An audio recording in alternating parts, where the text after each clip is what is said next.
I'm hoping that they find it useful, the same way they seem to have found the first one. I'm how embarrassed. to order their the life. book actually hurts me. Actually, both of them hurt me, I would say, because I'm very hurt. I'm a very destroyed person in many ways, and so I feel unworthy.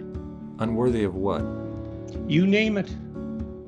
In the book, you encourage people to think from an evolutionary perspective, which I think is incredibly important. And I think what you offer people is, one, we all struggle with our own internal demons, and you allow people to see how that's a heroic endeavor, maybe the ultimate heroic endeavor, to conquer that inside of yourself. And then going back to the beginning of identity being a function of behavior, by helping people begin to identify as the hero, engaging in relatively straightforward behaviors like cleaning your room, or like in the new book, making an area beautiful, refusing to give into resentment, aim at one thing, which was one of my favorite parts of the book, and see how extraordinarily good you can get at that. Like when I think about that's a good thing, is you got to aim at something. It's like, otherwise your life is meaningless. Well, what should you aim at? Well, I don't know. Well, pick something. Aim at it. As you move toward it, you'll get wiser. Then maybe your aim will change. That's okay. But at least it'll change in an informed way. It's like discipline yourself in one dimension. See what happens. Well, that's exciting. And I think that's something that's open for everyone. You can do that. I shouldn't say that, because I don't believe that. I think you can find yourself in a situation that's so dire that there's no escape from it. But that doesn't matter, because the hero myth might not be, the best we have might not always work, but it's still the best we have. And the fact that it might not work doesn't mean we should throw it away. It's still the best we have. I mean, everyone dies, and so we fail in some sense. The fact that a symphony ends doesn't mean that it wasn't worth listening to. Yeah. When you put that in an evolutionary context, and you acknowledge that people are compelled by biology to strive, they're compelled by biology to progress, they're compelled by biology to be courageous, that they will be rewarded for being courageous neurochemically, they will be punished for being a coward neurochemically. And yeah, well, think about, the thing about that biological explanation too is that we've been social for a very long time. We've been social for so long that our social nature is programmed into our biology. And so you'll be punished if you're not useful to other people. Yes. By your conscience, because you're a social creature. And the question is, well, how could you be most, here's another question that starts to verge on the religious. What does the most useful person look like? Well, who is everyone hoping they'll meet? And that's a genuine question. And that's the ideal. The ideal is the person everyone's hoping they'll meet. That's Christ in the Christian culture, psychologically speaking, independent of any religious claims. So this is, I suppose, the essential idea of the archetype from the Jungian perspective. We have the image of an ideal, and because it is the ultimate ideal, it has a religious element. It's compelling. It's a judge. Why is it a judge? Well, if you fall short of the ideal, your conscience punishes you. So it's a judge. And it's merciful. Well, why? Because if you act out the ideal, then your life improves. And I said, well, the question, what is the relationship between these images of the psyche and reality? I don't know the answer to that. I don't know where the archetype shades into reality. It depends to some degree on how you define reality. And, people don't like that statement. But when you're asking questions that are deep enough, you start to have to ask, what do you mean by true, for example? What do you mean by real? Because the questions you ask get so deep that they're of the same kind as the question, what is real or what is true? Think of it this way, reality is what we adapt to by definition. That's reasonable. If you're a Darwinian, you have to say that's actually as far as you can go. Reality is that which shapes us. You can't get a better handle on reality than that. Well, when you make a picture of objective reality, it's not the same as that. It's a different picture. And it's not obvious which one should play trump. Now, the hero myth, as far as I can tell, is an evolutionary artifact. And that means that for human beings, that the hero image is the path of optimal adaptation. Does that reflect reality?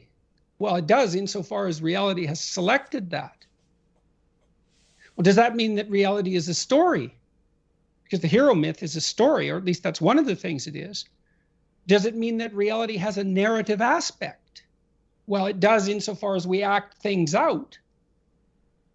Does that mean that reality is ultimately a story? Well, I don't know. But the answer isn't obviously no. Yeah. Reading the book, Beyond Order, there was a part in there that struck me as this is going to be the new battleground that Jordan is going to be fighting on. Do you have a sense of what in the book is going to trigger people? No. I mean, I didn't think that the lobster example from the last book was going to be so pilloried. I mean, I thought it was really cool. It's like, oh my God, serotonin mediates dominance in lobsters and people. How ancient, how remarkable. But, well, that took off in all sorts of directions, and people made fun of it. It's like, well, you can make fun of 350 million years of evolutionary history if you want. You can put your social constructionism up against 350 million years of evolutionary history. Good luck to you. I didn't think it was like, and the idea that I was trying to insist that because lobsters live in hierarchies, that hierarchies are the source of all moral value. I was trying to insist that hierarchies are so inevitable that you see nervous systems adapting to them across virtually every level of animal. And why? Well, because some things are valuable. And within any given domain of value, some valuable things are more valuable than other things. And so you have a hierarchy. There's no avoiding it. As long as you need something, as long as there's scarcity, a hierarchy is inevitable. Yeah. Nobody cares how many big pens you have. It's because they're not scarce. So you can't have status because you have 200 of them. But as soon as there's scarcity, there's a hierarchy. And there's always scarcity of one form or another, no matter how rich you get.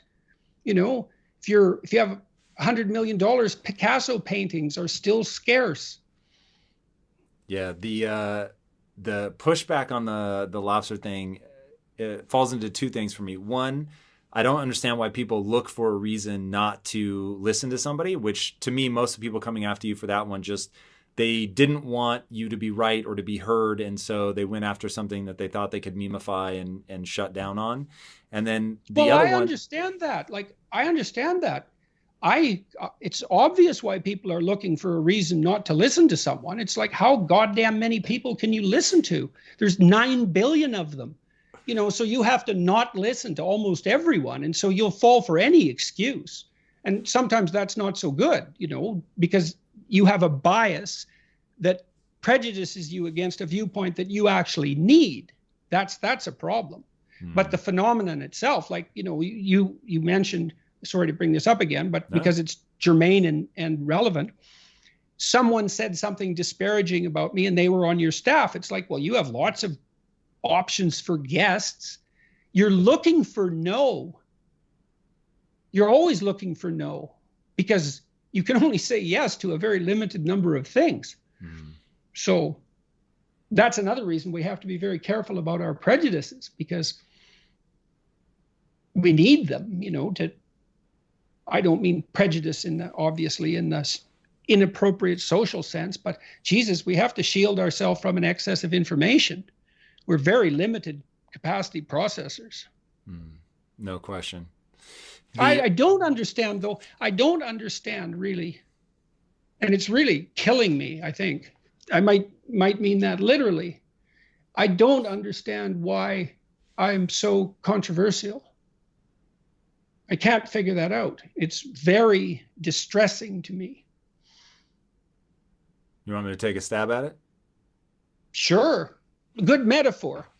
All right. So my gut instinct in terms of why a certain type of person responds negatively to you is when you think of a person as a blank slate and that we all have this collective responsibility to make sure that everybody ends up the same, then you saying some people are better at something than others already feels judgmental.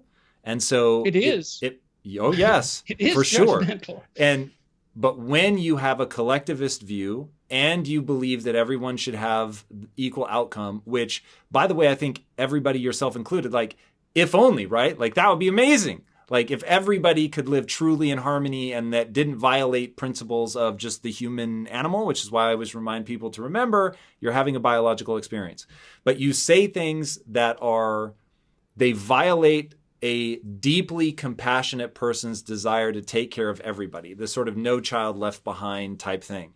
And when you insist on, in your own life, like, I'm only going to say that which is true, and I'm certainly not going to let somebody force me to say something I don't believe is true.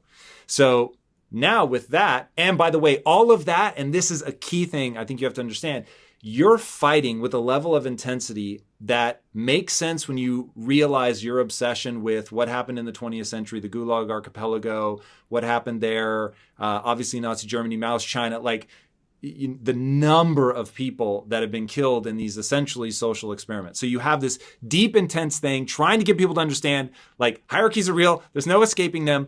Not everybody is as good as everybody else at everything. And by the way, you have to shoulder responsibility. And that's where people are like, you just, to them, I cannot, and before I say what they think, I will reiterate, you have changed my life forever and for the better. I will forever be grateful to the things that you continue to put out into the world. And I missed you horribly as a thought leader during 2020 of all years to be on a Jordan Peterson diet. I was not happy about that. But what they think of is that you're being mean for the sake of being mean, that you're not trying to help them see. You cannot pretend reality isn't reality. In pretending that the dragon is not there, the dragon does not go away. The dragon grows more powerful, more likely to devour you and your family. And so and you get smaller. But they don't see that. And so that's why I'm like, when I see people attack you, I'm like, Jesus Christ, how many times does he have to say this is about a balance between order and chaos, that you need both of these things, that you have to shoulder responsibility because that is what reality demands, that you're nested in an evolutionary context. There are things like hierarchies that will play out in the body, in your perception. Exactly. And everything. So you may not want to feel bad when you walk in the room and are worse at something than everybody else, but you're going to. You may not want to feel bad when you're rejected, but you're going to. You may not want to feel bad because you're just lazing around your house and not doing anything, but you're going to. And you have peered into enough of human nature to recognize, hey, there are just certain truisms. You've now given us 24 of I forget how many were originally in the core article, 49 or whatever. So 42. 42. Okay, we've got 24. It's the answer to the life, the universe, and everything. Right? Is that all, Douglas Jordan? Hofstadter's number. So, oh my God, that's perfect, actually.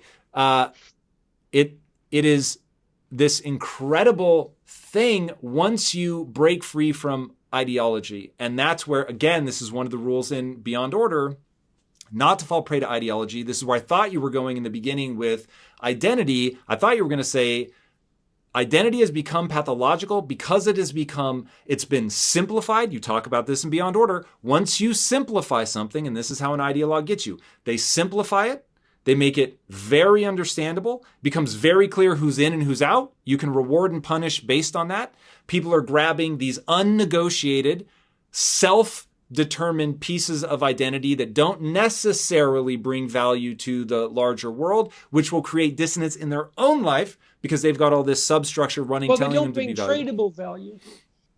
You know what I mean? It's like, I'm not saying they're like, your race, I suppose, is a value, but it's not a tradable value. And your gender and your sex, the same thing. It's like, I guess it's partly because there's no scarcity.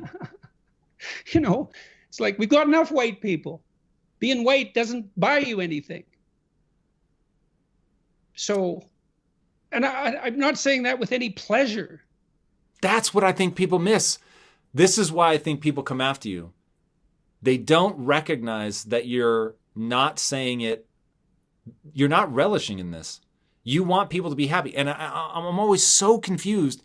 Jordan, I don't know why you remain as vulnerable and open as you are. After the time saying, I was like, what the fuck? You sounded so kind, open, compassionate after, 4 years of, some percentage of the world relentlessly slandering you. And obviously you get people that cheer you on, probably way more people that cheer you on than don't. But you still remain vulnerable, which is fucking incredible. But the fact that they don't recognize that you're trying to help, like, I could get it if they said, hey, look, I disagree with Jordan on this, that, or the other. But maybe they do recognize that. There's a lot of cynicism about the help. And I can't understand why you'd be cynical about help unless you weren't that pleased about the idea of help. Like all these deplorables that I'm helping, these angry young men, they don't deserve help. Well, I don't think that. I don't know anyone that doesn't deserve help. There's this idea in the New Testament that you should love your enemies. It's like, why would you do that? Well, it'd be better if they weren't your enemies. And their unnecessary suffering doesn't help. It's not helpful. It's not like you don't, anyone with any sense, anyone who's human, is liable to take pleasure in vengeance or even in, but when people go after the journalists that have gone after me, I don't take any pleasure in that. I don't sit back at my home and rub my hands and think, you got what was coming to you. I do think sometimes you've got what was coming to you, but I think of that more like watching someone in the road, they're in the road and they have their back turned and a truck runs over them. It's like, well, you were in the road and there was a truck, and so you got what was coming to you because you were on the road and there was a truck, but right. I don't take any pleasure in it. I don't see that it's helpful. What do you want people to get out of Beyond Order? It is extraordinarily well thought through. It is very well laid out. Each sentence stacks like a brick upon the next. I wouldn't advise, I don't know if you feel differently, but I wouldn't advise people read them out of order. It's literally this very careful case being made that, taken in totality, is breathtaking. I think you can read them in either order. I think you can read them in either order. I tried, maybe they're better read in order, but I think that if you read the second one first, then it would color your vision of the first one. I mean the rules. I think you're right. 12 rules for life and Beyond Order. It doesn't matter. They're yin and yang. Oh, you mean the rules themselves? The rules themselves. Just it stacks so well. So well, otherwise it wouldn't be a book. Hey, I mean, the thing about writing a book is that you're outside of time and space in relationship with the book, because chapter 1 comes before chapter 12, but not when you're writing it. You can go back and modify chapter 1 because of chapter 12. I did try to tie them together so that they make a book, and one builds upon another. That's the musical element of it as well, the recurrent themes. I'm glad you liked it. See, I can't tell. I can't evaluate it. I'm hoping that it's of the same level of quality that the first book was. And I'm not making any claims saying that about the level of quality of the first book. That was as good as I could do. And I wrote the second one under unbelievable duress. Yeah. And so I can't tell if it's, whether that was a curse or, well, it was certainly a curse, no doubt about that. I don't know how it impacted the book, though. It's hard to say what do I it would have want been. people to get out of it? Well, I'm hoping that they find it useful, the same way they seem to have found the first one. I'm and how embarrassed. to order their the life. book actually hurts me. Actually, both of them hurt me, I would say, because I'm ashamed, of what's happened to me. What do you mean? And they're books about life, and my life is, I'm very hurt. I'm a very destroyed person in many ways. And so I feel unworthy.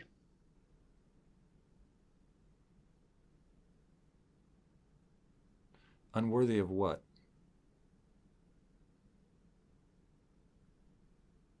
Oh.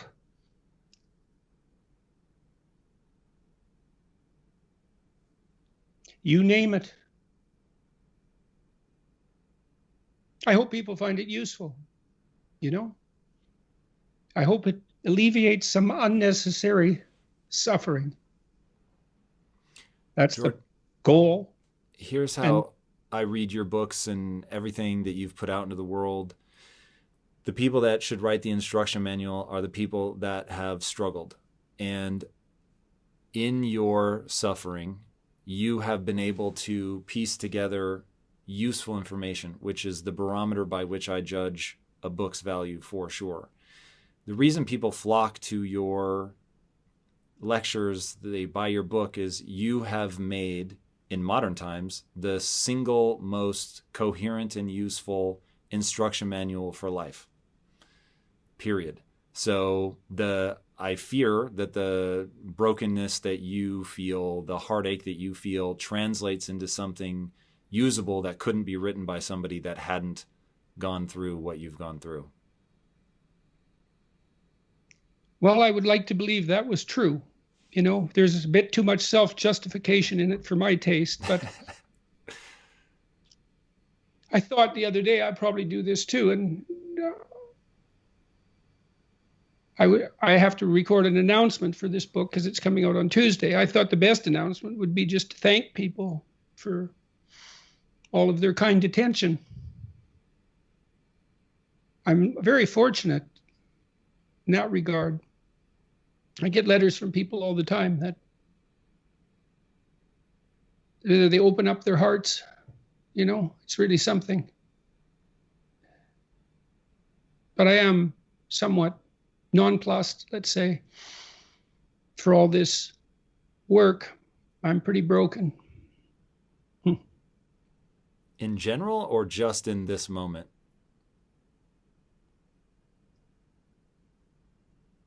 Don't know. I think in general.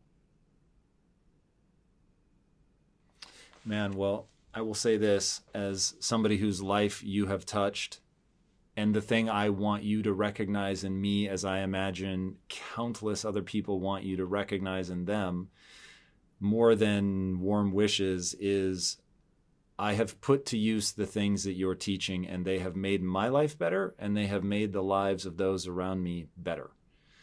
And what is up, my friend? Tom Bilyeu here, and I have a big question to ask you. How would you rate your level of personal discipline on a scale of 1 to 10? If your answer is anything less than a 10, I've got something cool for you. And let me tell you right now, discipline, by its very nature, means compelling yourself to do difficult things that are stressful, boring, which is what kills most people, or possibly scary or even painful. Now, here is the thing. Achieving huge goals and stretching to reach your potential requires you to do those challenging, stressful things and to stick with them even when it gets boring, and it will get boring. Building your levels of personal discipline is not easy, but let me tell you, it pays off. In fact, I will tell you, you're never going to achieve anything meaningful unless you develop discipline. All right, I've just released a class from Impact Theory University called How to Build Ironclad Discipline that teaches you the process of building yourself up in this area so that you can push yourself to do the hard things that greatness is going to require of you. All right, click the link on the screen, register for this class right now, and let's get to work. I will see you inside this workshop from Impact Theory University. Until then, my friends, be legendary. Peace out. Man, it is really heartbreaking to see you go through what you're going through now, and I certainly get it. and I don't know you well enough to offer you any sort of familial consolation. So I will just say that what you do matters probably more than you think it does, certainly as much as you think it does. And I had never met you through 2020, and I started reaching out to people that we both know, asking about you, because I believe that the world needs the insights that you uniquely have, coming from your background of mythology and understanding what is deeply ingrained in the human psyche from an evolutionarily shaped perspective, and that nobody is putting it together the way that you're putting it together. And the fact that you've been, hopefully it's small in comparison to the people that are supporting you, but Jesus, like I know I would not put up with the amount of shit that you've put up with. And the fact that I think the individual is the only way to approach any systemic problem. Like, you just have to deal with the individuals, and then from there it will echo out into society. And so the fact that that's your approach, I kept telling people, we need Jordan Peterson right now. And I'm so grateful you're back. And I know this book will be very successwell because I'm glad you liked it. I'm glad you liked it because, like I said, it's really hard for me to evaluate it. Sometimes I have every possible thought that you could have about it. Sometimes I read it and I think, oh, that seemed to have turned out pretty good. And other times I think, Jesus, I've said this 50 times already. And I'm all over the place. I think that happens. It happens when you write a book. You get so, because, when you read someone else's book, you can kind of tell if the ideas are original, at least insofar as you're concerned. Mm. Well, I can't tell because these are my ideas. Well, not all of them, obviously, but they're ideas that I'm at least deeply familiar with. So I can't tell to what degree it's original, none of it. And so it's also, I suppose I'm quite apprehensive about its release in some sense because I've set myself up an impossible second act. Because the first book was so insanely popular. I think it's 6 million copies now in all the languages that it's been published in. So that's impossible. That never happens, right? It's certainly like winning the lottery. It's probably less probable than winning the lottery. In fact, I'm virtually certain that it's less probable than winning the lottery. And to imagine doing that twice is, that's just, it happens, but it's highly improbable. Anyways, it's going to all come. And then, I'm in a different space than I was when I released this first book. So this is going to be compared to all my electronic avatars, which are busily working out there in the world. I think there's more of me outside of me now than there is inside of me, weirdly enough.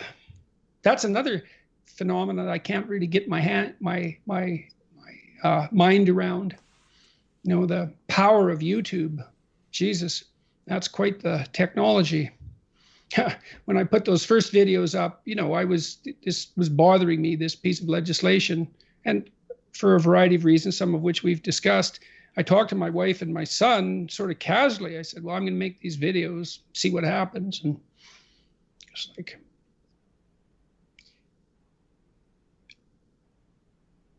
famous last words. Yes.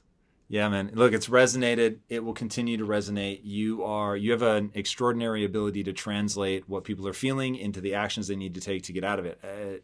It is not a mistake that you are a very practiced clinical psychologist that is able to scale what you were doing one-on-one now to the many. It's extraordinary. And I think it's really had an impact on society. My fantasy I love being a clinician. It was a great job. I really loved it. There was nothing better than intense conversations about how to make things better when both partners in the conversation are fully committed to that. Mm. It's such fun to produce incremental improvement, sometimes more than incremental, collaboratively. There's nothing better than that. I love doing my lecture tour because it was that on a large scale. I talked to Dave Rubin about that this week because, of course, he was along on the tour, and it was so perfect to be talking to people about making things better and to have everyone, at least in that moment, fully on board with the idea. You couldn't ask for anything better than that. It was great. And to have the support I've had from people, it just stuns me. I think it's actually traumatic to have that much support. That's interesting. Why traumatic? It's not easy to know what to do with,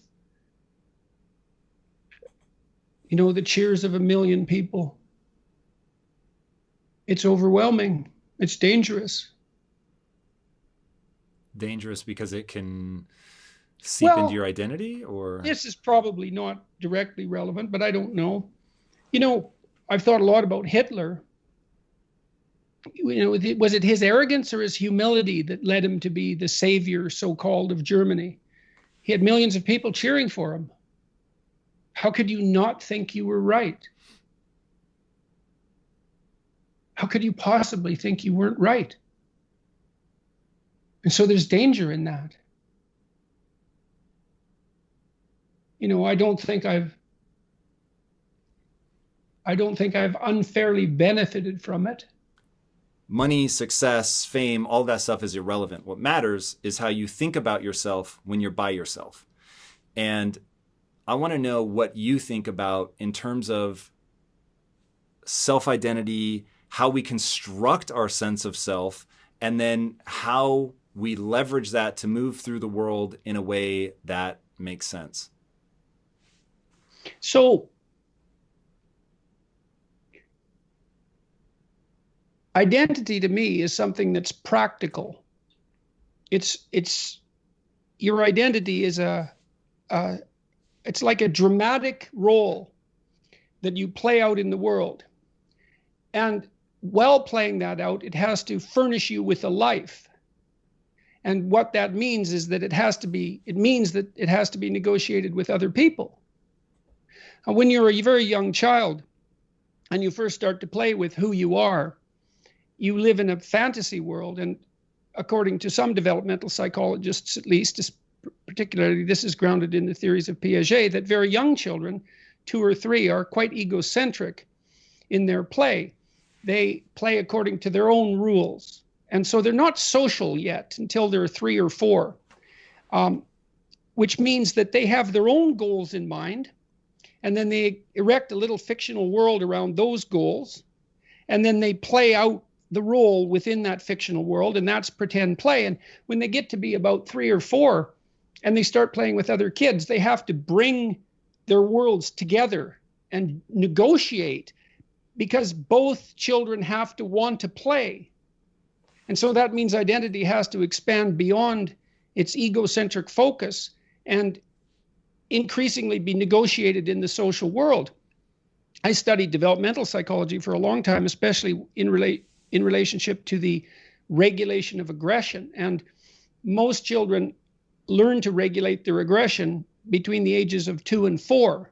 Now, for example, for instance, there's a subset of children, mostly male, who are very aggressive at the age of 2, comparatively speaking. They bite, kick, fight, hit, and steal. That's the definition of aggressive. And almost all those children are socialized out of that by the time they're 4, although a small proportion aren't, and they tend to be long-term antisocial children and then criminal adults. It's very, very difficult for that to be rectified if it isn't rectified by 4. What happens with most children is they learn to move beyond their egocentric presuppositions and include other children in the play. And so they start to negotiate their roles. And identity is, a sophisticated identity is a negotiated role. And so it's not appropriate for anyone to... Negotiated with who? With everyone. With everyone. And of course, this is the case, because well, first of all, if you're a child and you want friends, then you can't insist that only your game be played. So I'll give you an example. There's been observational studies of children in playgrounds. So imagine there's a group of children together. Let's say they're 6 or 7 years old, and they're playing helicopter. So they've got their erasers out and they're buzzing around in the helicopters. Okay, so they've already established the ground rules. They've got together and they laid out the drama. They say, well, let's play helicopter. and maybe there's 4 or 5 suggestions, but the group develops a consensus that helicopter's the fun game. And let's make our erasers into helicopters. I don't have an eraser. Well, you can use your pencil and it can be a long helicopter. And so everybody gets a roll and everybody's happy about it. Otherwise, play won't continue, right? Everybody has to be happy or play won't continue. And so then the little drama organizes itself and the kids play helicopter, and there's consequences of that play out like a story. And then maybe another kid comes along and he's got an eraser and a pencil in his bag and he wants to play helicopter too. And if he's a socially sophisticated kid, he'll hang around the outside of the little game and watch. And then he'll take out his eraser and maybe start making buzzing noises with it. And when he can see that there's an opening in the play situation, he'll swoop in and maybe he'll get integrated. It's like when you're at a cocktail party and you hear a conversation and you're hovering around the edge. You wait for an opening and then you say something that's germane to the topic. And if you're sophisticated enough and the people are friendly enough, then it'll open and you'll be allowed in.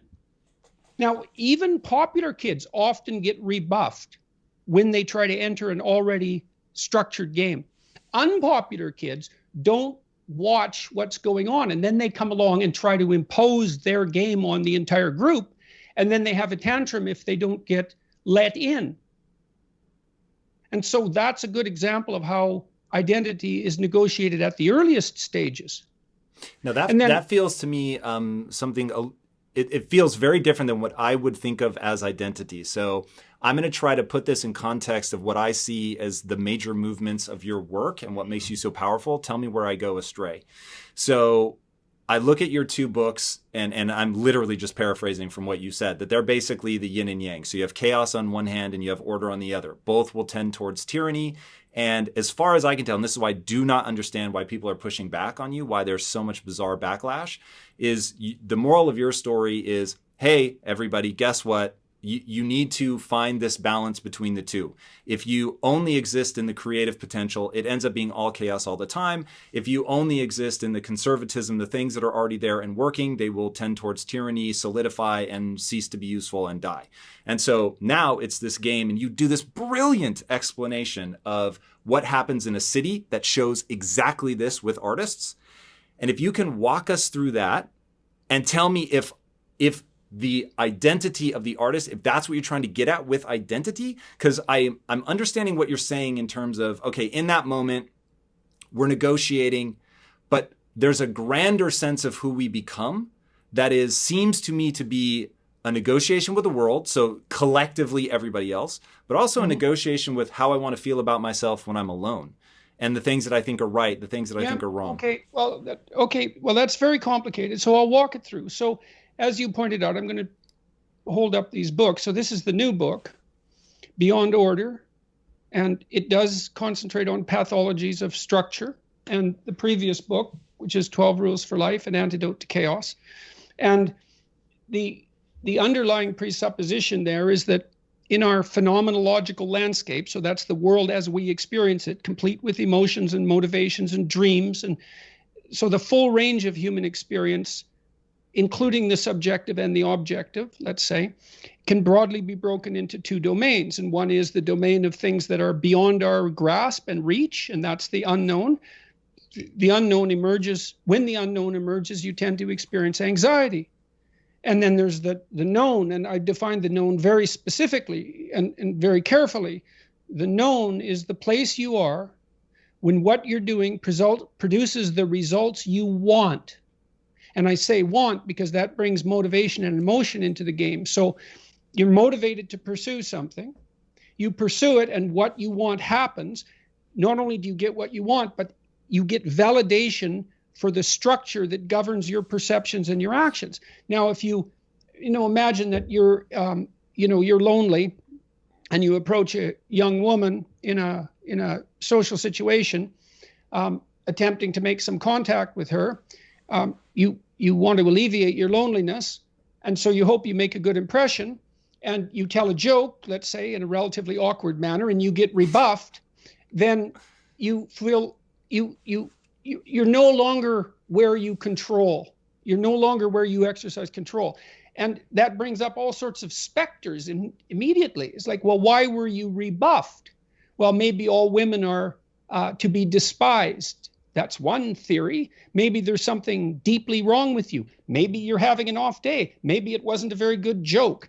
And so when you don't get what you want, then a landscape of questions emerge, and those questions can resonate through different levels of your identity, from the trivial, oh, I told the joke wrong, to the profound, there's nothing desirable about me and I'll be alone for the rest of my life.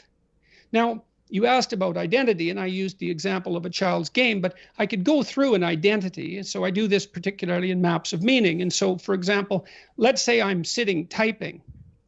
Okay, we could decompose my identity. So at the highest level of resolution, I'm moving my fingers. And so that could be my identity. I'm the thing that moves its fingers. And then at a slightly broader level than that, I'm typing words. And at a broader level, I'm typing phrases and thinking them up, and then sentences, and then paragraphs, and then chapters, and then, let's say, full papers or books. That's a productive unit. So I'm the author of a book or the author of a paper. That's an identity. But then that's nested inside, for me, it would be nested inside being a clinical psychologist, being a professor, being a good citizen. And then that's nested inside something that's even broader than that. And I would say that that's nested inside a cultural heroism. And I don't mean that specific to me. I mean that for everyone. That's the outermost level, whether you're playing out the role of hero or adversary, say, that's the highest possible level of identity. That's the level at which fundamental morality is adjudicated. And there isn't really anything beyond. Outside that it's beyond us. It's the transcendent itself. And you're all of those at any one time. You're all of those levels of identity. But those are all practical, right? So those are the roles that you're playing in the world. All of those are a consequence of who you are. But in interplay, like in this situation with the child, all of that's negotiated with other people. And so if you have a functional identity, when you act it out in the world, then you get what you want and need. And if an identity doesn't do that, well, then you either retool your identity or you retool the world. Your conception of the world? Well, if you're retooling your conception of the world, then you're retooling yourself. No, you can actually, what a revolutionary does is try to bring the world into alignment with literally their change theory. the world. Yes, literally. Well, and we all do that to some degree because we are practical engineers, not only do we perceive the world, but we also interact with it so that it does manifest itself in accordance with our desires. There's limits, obviously, to how far you can go or how far you should go with that. And what are the limits? Well, there's practical limits. Nature won't do what you want it to unless you're very sophisticated in your application of your knowledge, and other people will object. So now you might say, well, you should forge forward regardless of their objection. And, there are circumstances under which that's true. But generally speaking, that's not a very good idea. It certainly doesn't make you popular as a child. And so that brings up one other issue. I would also say, and I developed this idea quite a bit in the new book. You go from egocentrism as a child, you have to go through this period where you're socialized as a child and adolescent. And that really means that you allow your identity to be molded and shaped by the group. And, you think about how important friends and peers are to children and adolescents. Your mother will say when you're a teenager, well, if Johnny jumped off the bridge, would you too? And you say, well, no, but the real answer is, well, probably. If all your friends are there taunting you, you would in fact jump off the bridge. And not only that, generally speaking, you should, because it's your duty, it's your developmental duty as a child and a teenager to take your isolated self and turn it into a functioning social unit. Now, you could say, well, Peterson wants everybody to be a functional social unit, a robot, a cog in the wheel. And I would say, well, that isn't where development stops. It has to go through that period before you can emerge as a genuine individual, which means you have to know the rules of the game before you can break them. But not being able to abide by the rules is not anything like being a genuine creative individual. Those are not the same thing. And there's plenty of attempt to confuse the two things, because it's much better, if you can't follow the rules, to view yourself as a avant-garde revolutionary than as a failure. And it's not like I don't know that social molding crushes. Obviously it crushes, and everyone feels that. These are existential problems. Everyone deals with the tyranny of culture and the fact that it does want you to be a certain way and not other ways, and those ways might not be in keeping with the deepest elements of your nature. Well, tough luck for you. Because you're also the beneficiary of culture. And so you have to offer it your pound of flesh. Now, you shouldn't do that at the expense of your soul, but you shouldn't stay an immature child either. Okay, and so this notion of identity that we're being fed is very, very, it's very thin. What are we being fed? Be very specific. Well, there is the idea, for example, that your identity is whatever you say it is, and that everyone else has to go along with that. No, that isn't how it works, partly because no one even knows how to go along with it. Like, let's say, just for example, that you're gender non-binary. Okay, what am I supposed to do about that? Man, I don't know. I hardly know what to do if the rules are already there. So let's say I grow up, being a heterosexual male, I want to find a woman, fall in love with her, raise a family, have children, have grandchildren. That's a game. I know the rules to it. Not well, because everyone's a failure at that. It's very difficult, but at least you kind of know what the goal is, and so does the person you're with. Well, you leap out of that, which is already terribly difficult. You leap out of that into completely unknown territory, saying that I'm presenting yourself as something other than those categories leaves everyone around you and you completely bereft of direction. Let me put it in words that I get from your material. So what I heard you just say, tell me if I'm wrong, is part of the negotiation that we do from the time we are little kids and figuring out that play, we're up on the bridge, we jump maybe because we want to, fit in with our peer group. There is a sense of order to that. Now, you've been very careful, and it will drive me crazy if people respond to this interview as if you have not already illustrated that it is the balance between two opposing forces.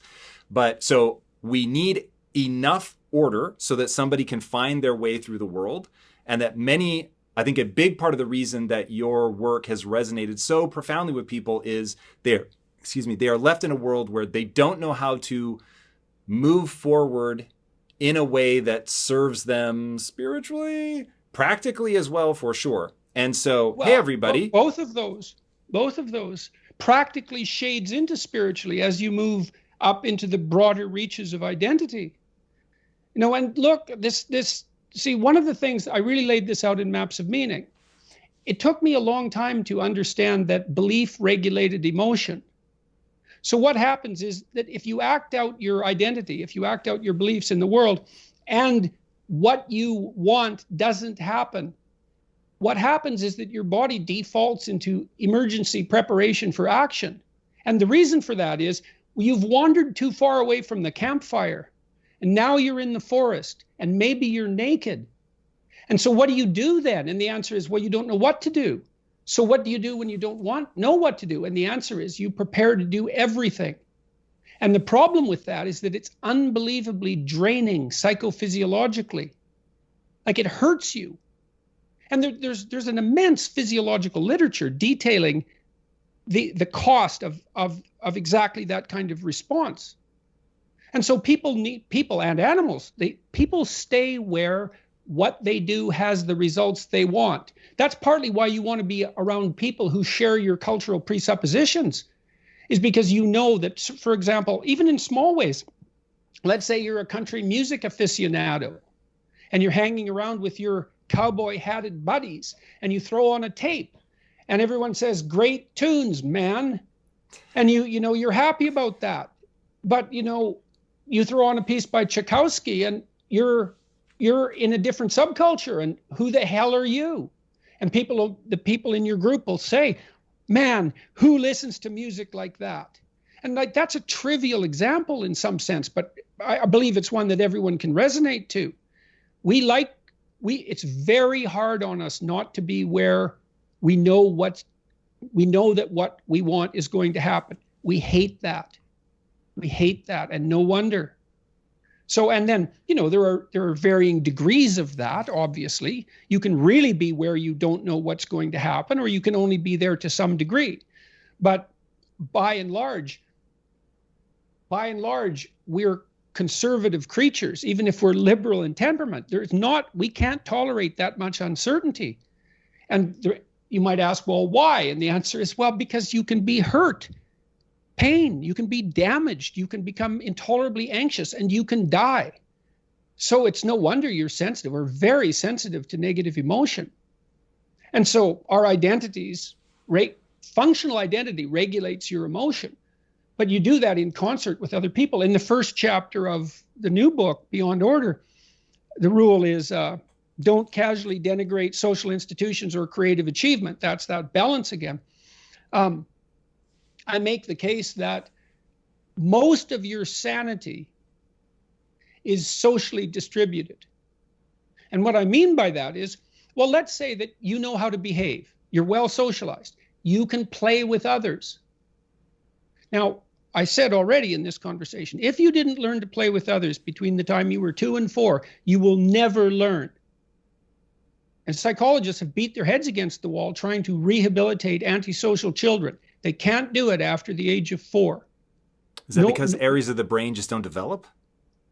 Well, it seems to be partly because the kids fall farther and farther behind. So let's say you make the leap from egocentric dependence on your mother at 2 and 3 to immersion in a peer group. Well, then you pick peers that are at your same developmental level, and you chase each other up the developmental ladder. And the longer you're out of that, the farther you fall behind. And so, 5-year-old kids might come across another 5-year-old kid who tends to cry too much if they don't get their way. And they'll say, we don't want to play with the baby. And what they're saying is, we have to find someone who's at our developmental level, shares our developmental horizon, so that we can mutually scaffold our further development. Now, they're not going to say that, obviously, but that's the situation. And kids test each other out when they first meet. So do adults. Game. Can you play? Are you playing at the same level as me? I'm playing my game at the level that will further my development. Can you play along with me? If not, well, maybe you're lower in status and I can pull you up as a mentor. Maybe you're higher in status and I can learn from you. But if you're a peer, we can play together. Anyways, if you're acceptable to your peers and you behave well, they'll accept you. And then they tell you all the time if you're acting appropriately. If your jokes are funny, if you're dominating the conversation, if you're bringing something of value to the table. And all you have to do is pay attention to the social cues, and you'll keep yourself regulated. Okay, I want to dive in here, and I'm going to see if I'm tracking all of this, because I'm putting this in a larger context of this really matters, and it applies directly to something that's happening in the world. It seems to me that you don't dive into things unless they have real relevance. So is it fair to define identity as the self-narrative that emerges from a nearly infinite number of interactions with other people and nature itself? Well, I would say yes, but that gets to the point, it's so broad, it's almost, it starts to lack definition. So I can take it finer than that. I am trying to sort of find the borders, and then I will work in. Okay, so if we still remain true at that point, then having in the book, you walk through a lot of some of the people that you've done psychoanalysis with. And so we get a lot of insights into the actual people that you're dealing with and how people can begin to tell themselves a narrative that is very dysfunctional. And you help them out. I don't want to say easily because that sounds like it cheapens it, but pretty straightforward in helping them reframe. And framing is something I'm obsessed with. And so our identity is based on this. It's a self-narrative that we tell ourselves based on the interactions we have with other people and nature, such that we begin to solidify a set of behaviors that make sense for us based on the goals that we want to achieve and where we're trying to go. Am I still good? Yes. Well, you improved your definition by adding the behavioral element, because I would say the fundamental element of identity is what you act out. On top of that, there's the story that you tell. Do I have to be consciously aware of it? Well, you're consciously aware of some of it, not of other elements of it. You can't be consciously aware of everything you do. And does the conscious and conscious alike make up my identity as you define it? Your identity is the story you tell about your actions in the world, but it's also your actions in the world. Okay. Now, it's both of those. Why does my identity, and I assume as I understand it, why does my identity as I understand it matter to the course of my life? Because it's the structure of it's the structure from which the plans that you implement in the world originates. And you're always acting in the world. You have problems to solve all the time. And you have to solve there's all sorts of problems you have to solve to stay alive, and you have to solve them for today, but you have to solve them in a way that works for today, that doesn't screw up tomorrow too bad and leaves next week intact and next month and next year. And so there's a continuum of you. So that's the other reason why your identity can't just be you, or how you feel right now, because you're not only who you are right now and how you feel right now. You're this strange entity that exists right now, but that already existed in the past and that is going to repeat itself into the future. And so you're actually a community of individuals stretched out across time. And the plans that you implement have to be beneficial for that entire community of individuals. And it's going to be the case that there isn't much difference between you acting properly with regards to your extended temporal self and you acting properly in relationship to other people.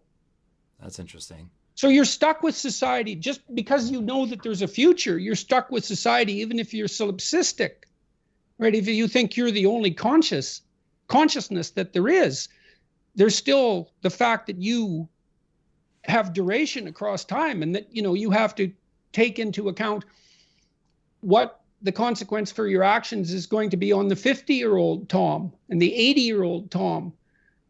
And so now here's a question. Do you think that there's something that has pathologized the creation of useful identities in today's culture? Well, I think each person can judge that for themselves to some degree. I mean, the more functional your identity, the better regulated your emotion. The more positive emotion, the less negative emotion. Certainly, negative emotion doesn't rise to an intolerable level if you're fortunate, your identity is well constructed. I think that any insistence that identity is something other than a pragmatic set of actions, let's say, that orient you properly in the world is sufficiently sparse so that it isn't going to solve the problems that have to be solved. So I might insist, I'm whoever I think I am at the moment, and if you were polite, you would go along with that. And to some degree, I would be right. We do that when we allow people to save face. But if I'm right, we go along with their presuppositions, presumptions. We don't call them on their mischief. And a certain amount of that's polite. But that doesn't alleviate the necessity for me of adopting a role that other people find valuable. Otherwise, what the hell do I have to trade? And you might say, well, why should I have to trade? Well, if you can live all by yourself, then you don't have to trade. But if you can't, you have to bring something of value to the table. And you can't insist on its value. Humans are not intended to decline. Decline is hugely painful because happiness comes from progress. Unhappiness comes from regress. And when you feel that something is harder than it used to be, so it's interesting, you see this, the decline in the fluid intelligence curve we just talked about. If you're really a striver, and that's who I'm working with. I'm working with people who want to make the most with their lives. If you never do anything with your life, you're not going to know it's over. You're not going to have this big crisis at the end of your life. It's because you never did anything. And I was like, I watched a lot of TV. Awesome. It's like, I can still do that. Don't you think their whole life is a crisis? Not really. No, really? Actually, no, not really. Oh, No. It's, for sure. I mean, well, here's the thing. It depends on what you mean by happiness and what a good life is. I want my life as a striver, but I also recognize that it's not normal in many ways. Strive? Not to strive to the extent that you have. But is that what you mean by it's not normal? Yeah, and it creates problems. I mean, you rain hell on yourself when you're actually doing the stuff that you've done. And there's a lot of ways that you could have had a much easier life, a much more relaxing life, a life with greater peace. Frequently. Yeah, for sure. So that's all I mean. It's not a very profound point in that way. But when things were going poorly and I was deeply unhappy because I was in a state of regress, my wife said, "You're unhappy. You just need to quit." And I said, "That's insane. I mean, one can't just walk away." But of course. And she said, "Yes, you can. Absolutely, you can. Do anything you want." I said, "We'll be poor." She said, "We're already poor." It's like, how do you know? It's multiplying by zero is still zero. And so we did. We bailed. We left Barcelona. We moved to Boca Raton, Florida, where nobody knew us. I took a pretty easy teaching job, and I started studying by correspondence at night. Nobody knew I was doing it. She had a minimum wage job. She spoke very poor English, had not graduated from high school, and so was learning English and making $6 an hour or whatever it was. And I was getting paid to teach the French horn while secretly working on my bachelor's degree at night to rebuild the person that I was. And then finished that and went on and started my PhD, which is what I really thought I needed to do. And that took me I came here to Los Angeles, as a matter of fact, and studied the Rand Graduate School in Santa Monica. And then I learned a new trade. I actually learned who I was as a person again for the first time. But it was like 4 years of, it was weird. I remember trying to sign a check during that time and I couldn't replicate my own signature. And it turns out that that's actually quite frequent when people are in this period of liminality between phases of their life, that their handwriting will change. What? Yeah. It's actually a common occurrence. I didn't know. It's like, I'm trying to sign a check for the bank and it's like, I'm sorry, Mr. Brooks, this is not the right signature. Is it because there's a subconscious part of you that's like, I'm not that person anymore? It's not well understood, but there's the neurophysiology of a lot of this stuff is we're just starting to understand. There's no doubt something where these things are connected, where your sense of yourself is somehow connected to these motor skills in a particular way. I couldn't replicate my own signature sufficiently. I got rejected by the bank for cashing a check into my own account at one point. I'm like, my early dementia? I mean, early stage something? What's going on here? And what it was I was in this profound state of liminality, which in retrospect was this just fertile period. I tell the story in the book. Is a place that you and I both know as Pacific Northwest guys. There's a place called Lincoln City in Oregon. You're just north of Newport. And I used to go there because my aunt was the receptionist at a hotel, and she lived in a trailer near the beach, and it was like this bliss. I used to go there, and I remember the first time I was trying to fish off the rocks in Lincoln City, Oregon. I was catching nothing. This old guy lived in a shack is watching me, and he comes up and says, "Kid, I've been watching you." Today he'd be arrested, but and he said, "You're not catching anything, right?" I said, "No." He says, "Because you're doing it wrong. You can't catch any fish unless it's a falling tide. That's when the tide is going out very quickly, rushing out between the rocks." And I'm like, "Well, all the fish are gone, right?" He says, No. You'll see. It's stirring up the plankton. The fish go crazy. It's happening in 45 minutes. He has his fishing pole. We throw our lines in, and we're pulling them out by the tens. It's unbelievable. And afterward, he's feeling sort of philosophical. He lights up a cigarette on the rocks. I'm 11 or something, and he says, "Hey, kid. During a falling tide, you can only make one mistake." I said, "What's that?" He said, "Not having your line in the water." And I have learned this, that the time between the tides of your life The falling tide of your life looks like you're losing everything. Get your line in the water, because that's the most fertile period of your life.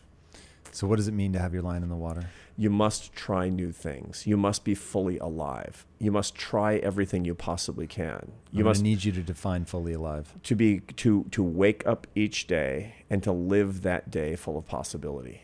Not to nurse your wounds, not to waste your time, not to try to do things that you used to do.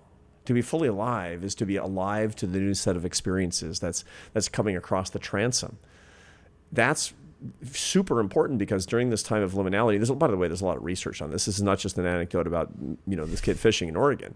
There's a lot of research that shows that this time between periods in your life, there's a guy named Bruce Feiler who writes a book about transitions.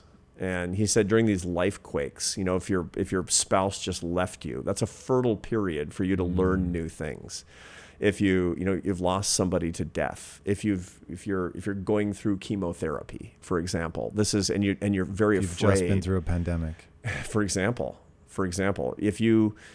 during the pandemic, many people find that despite the fact that they hated it and were insecure and it was horrible, that their lives transformed for the good. That, in terms of what we're talking about here, the two curves, fluid and crystallized intelligence, that period between the two where you're declining in one and the other's increasing, but you don't know how to get on it or even what it means, that's your most fertile period. That's when things can be absolutely magic. They're not going to be fun. You might not be happy, but that's when magic can happen. So tell me about this then, because this happened to you. You've been in periods between that you get out, you're successful, but you're miserable. And so you had to change. What was the time between the tides for you? What happened? You have a concept that resonates with me profoundly, which is that suffering is sacred. You have to do it well, though. And I think there's a few key things that you have to recognize. And when you were telling your story about your wife, I don't even know who I would be without my wife. And as I think so, for a period, my wife and I now, I would say, are in very a-traditional gender roles. But in the beginning of our marriage, it was very traditional in a way that was profoundly transformative. So much of the way that she tried to express herself in the world was through me. So she was a stay-at-home wife, but very shrewd, very sharp, and would push me to be better, and was beyond supportive when things were not going well for me. And in a very similar vein of like, I don't care if we're poor. I want to see you happy. That's all that matters to me. And so when I was profoundly unhappy, I would come home and I would say, don't ask me about my day. I don't want to think about it. I have to separate myself from that. And so finally it got to the point where she was like, look, this is starting to damage our marriage. And so I'm going to need you to work less, to figure something out, whatever. And so that's when I went in and decided I was going to quit, and we were going to move to a small town in Greece, and I was going to write again. She's Greek. And I was going to do that which made me feel alive. And so that was the refrain. I want to feel alive again. I want to feel alive again. And so I knew what that felt like because I had pursued my art so fervently for years, and it made me feel some kind of way. And so I recognized the decline, was able to associate it with, well, you're just trying to get rich. You've made money. It hasn't changed. So there's something here that you've fundamentally misunderstood about the world. And my, I guess, liminal thing had been going on for a while, because when I left film school and did not understand how to break into the film industry, that was a devastating period. And I would just lay on the floor. And I couldn't afford to furnish my apartment. And I would, the plenty of room sort to of, lie yeah, down. like hilarity was not lost on me. I could feel like that cheap nylon carpet that you get in cheap apartments. And it would leave like an imprint on my face because I would just lay on the floor. And I'm like, this is so ridiculous. And I started reading about the brain. And I don't remember where that insight came from. Maybe something I picked up in college. I don't know. But I was like, I need to learn about how the brain works. And so this is the late 90s, and brain plasticity is being debated. And there wasn't an answer. Some people were like, yes, it's real. Other people were like, no, it's not. And I was like, you know what? I'm going to act as if it's true, because that's so much more hopeful. And so I didn't know the Einstein quote back then, but the quote of the most important decision anybody will make is whether they live in a friendly or a hostile universe. And me deciding that I lived in a world where brain plasticity was real was me saying I live in a friendly universe. Right. And so I started trying to get better. And I was teaching at the time. And so I'm teaching film, and I start noticing I can make the students' films better.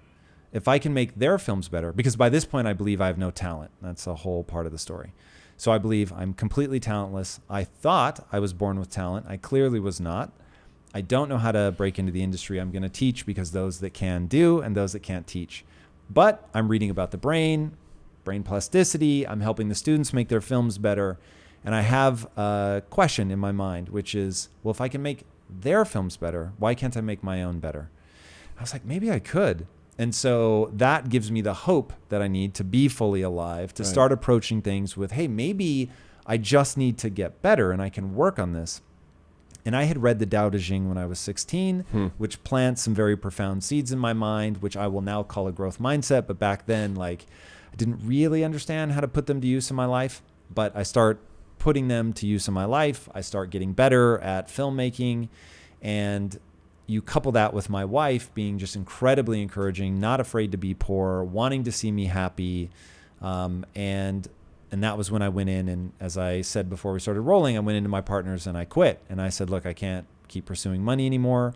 And so, I don't know, my version of having my my line in the water was knowing I wanted to feel alive, believing that if I went and did the thing that I wanted to do, that I would get better at it, and that if I got good enough, I couldn't be denied. Right. And so the How old old Steve were you? Martin quote, this would have been like 28, 29. 29. So you're like really that. on your fluid intelligence curve in a big way.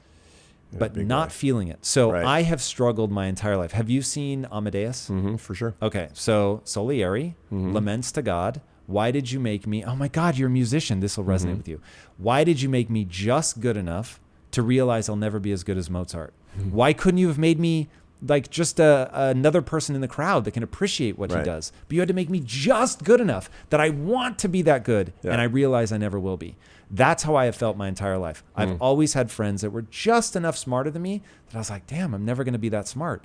And so I always tried to find a different lane. And in the beginning, it was being funny. And so for a long time, I wanted to be a stand-up comic, but it was all self-deprecating because I had low self-esteem. I would just make fun of myself all day, which only reinforced my low self-esteem. For sure. And so while I was very funny, it didn't feel good. And so ultimately end up rejecting that. But yeah, so at the height of my fluid intelligence, I did not feel intelligent. I felt the exact opposite. And you were getting tons of material success, thus helping you to understand later on as you increased in wisdom that if you take the instrumentality of money and make it your intrinsic focus, you're destined for misery. No doubt. Now, this is an interesting insight that we can take back to ancient times. But St. Thomas Aquinas in 1265 writes his Summa Theologica, this seminal text of Western philosophy. Forget just the theology, just Western philosophy. And in it, he talks about this very interesting thing. He says that mankind, humankind, we'd say today, has 4 idols.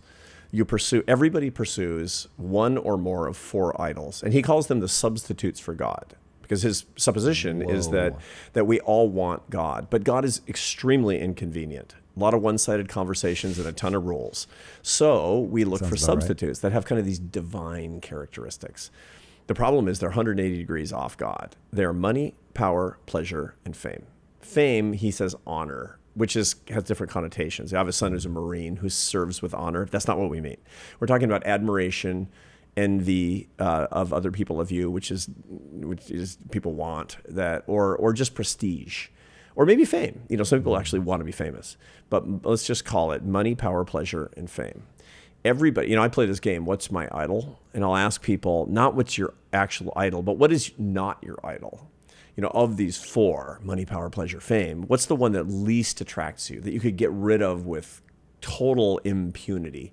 You don't care.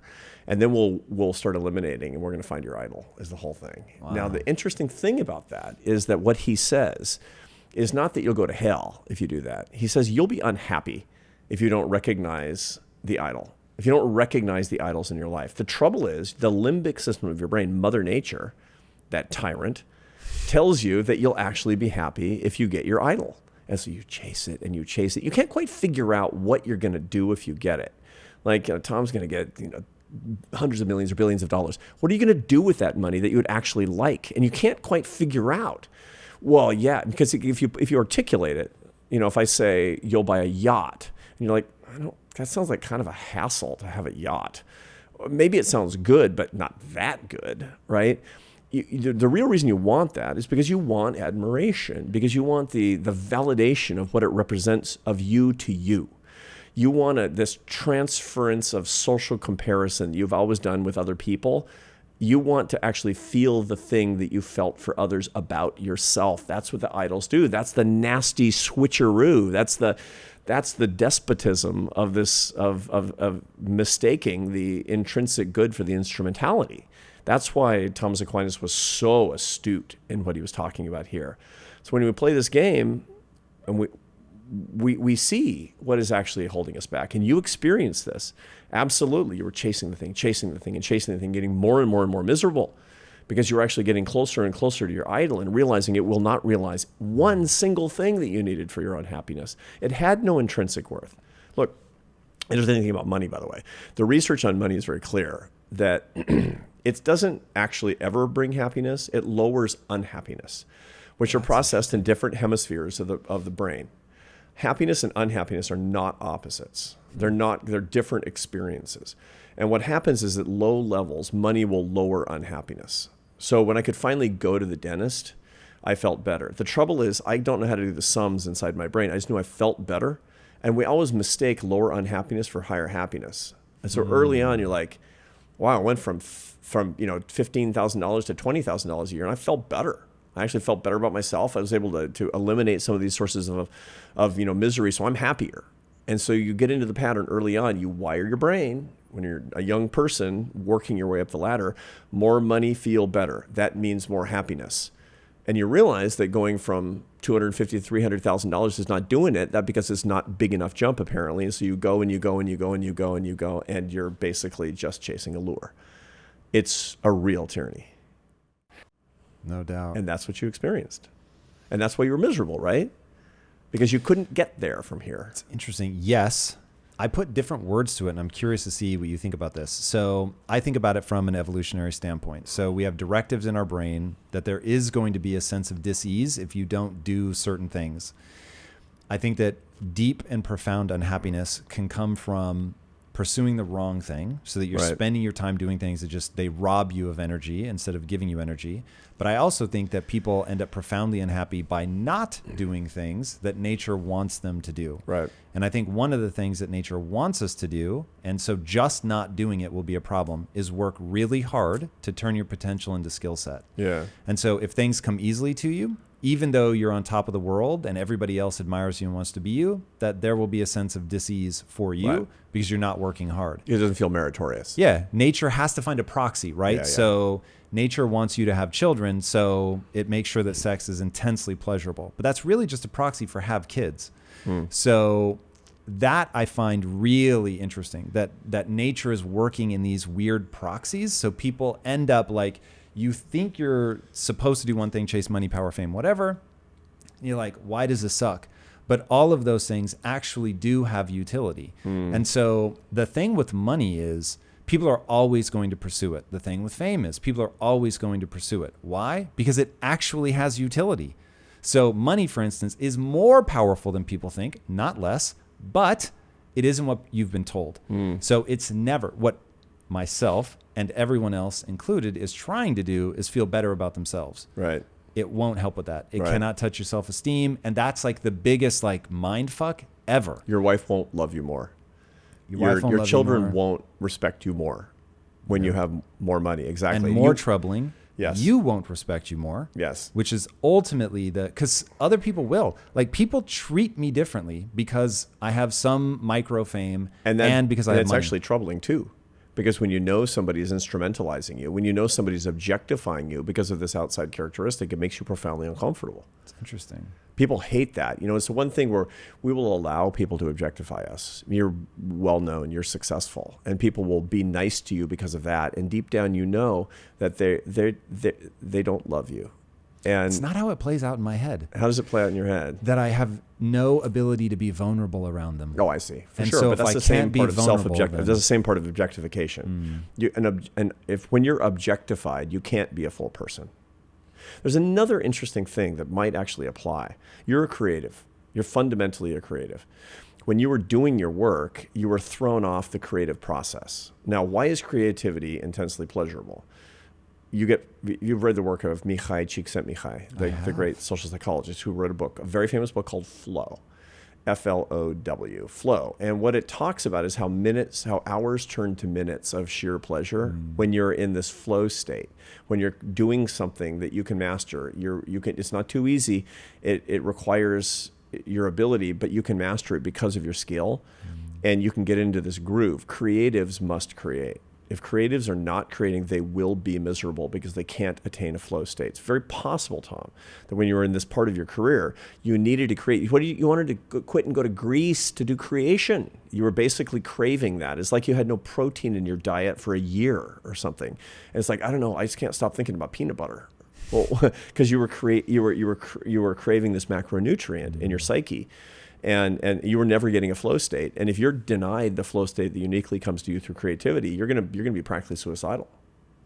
Yeah, it was definitely a rough period. That's interesting. I've never thought about it as being intrinsically a reflection of the pleasurability of flow, but you might be right. It's just I feel alive. That is the right word. I feel alive when I'm creating. I am never happier than when I'm creating. It's amazing. People who are fundamentally creatives, look, it's the same thing. When I retired as a CEO and I came back to writing, speaking, and teaching, I'm a new man. I'm a new man for the past 3 years. It's extraordinary. You said something a while ago. I didn't want to interrupt you, but I want to go back to it now. You said you rediscovered yourself. Yeah. What does that mean? Like, you need a sense of identity? Is that a core part of this? Like, when you say you rediscovered, is it a self-narrative? It's, you know who you deeply are as a person. You're acquainted with yourself. You're acquainted with your true self. And just as with people who are around you, you can create an identity that's actually not authentic. You can create an identity to yourself that's not authentic. You can be giving yourself a self-narrative that's not true to actually who you are as a person. What does it mean, who you are? What you're good at, what you love? It, generally speaking, has to do with being in the zone of what you actually love to do and what you appreciate most in your life, when you're in line with your own values, when you're living according to your own values. So Jung would have put it this way. Carl Jung, his definition of his understanding of happiness was that you need to understand your own values, what you value, what you think is proper and correct and moral.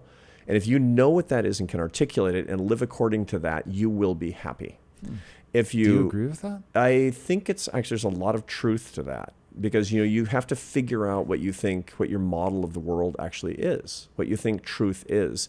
And then living in accord with your own values, with your own integrity is really critically important, because when people live outside that groove, they're never in equilibrium. They're just never, the problem is that they're not comfortable.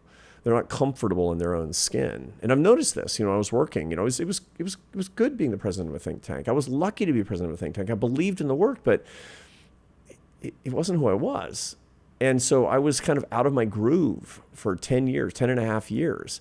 And when I went back to writing and speaking and teaching and doing creative work, I said, it's weird. Is that always who you were? Or was that because you switched into crystal? No, it's always who I was. Always a creative. As a kid, I was painting and writing and composing music. And I just always wanted to be, creativity is the most important thing in my life, or curiosity and creativity. Are the most important thing that I can, not the most important thing in my life, the most important thing that I can do, and when I'm actually happiest.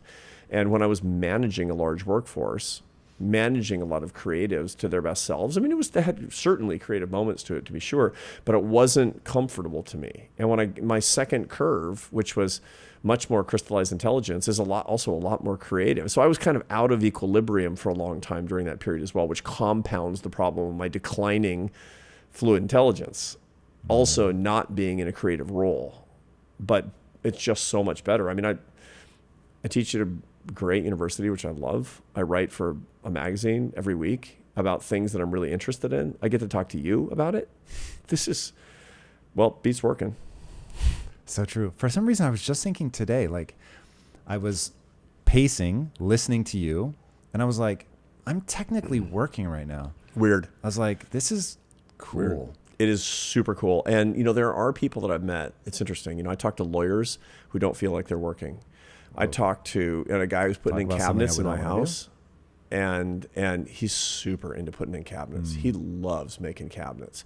He was talking about all the details, and he's so proud of his work. And I say, do you like your work? And he said, it doesn't feel like work. I went on a fishing expedition, deep sea fishing expedition with my son Carlos. He loves to fish. We go fishing, and the guy says every morning I wake up and he says, today I'm going fishing. And so this is what we all need to find. I mean, we need to, each person, because we have the blessing of living in an economy where you can do a lot of different things.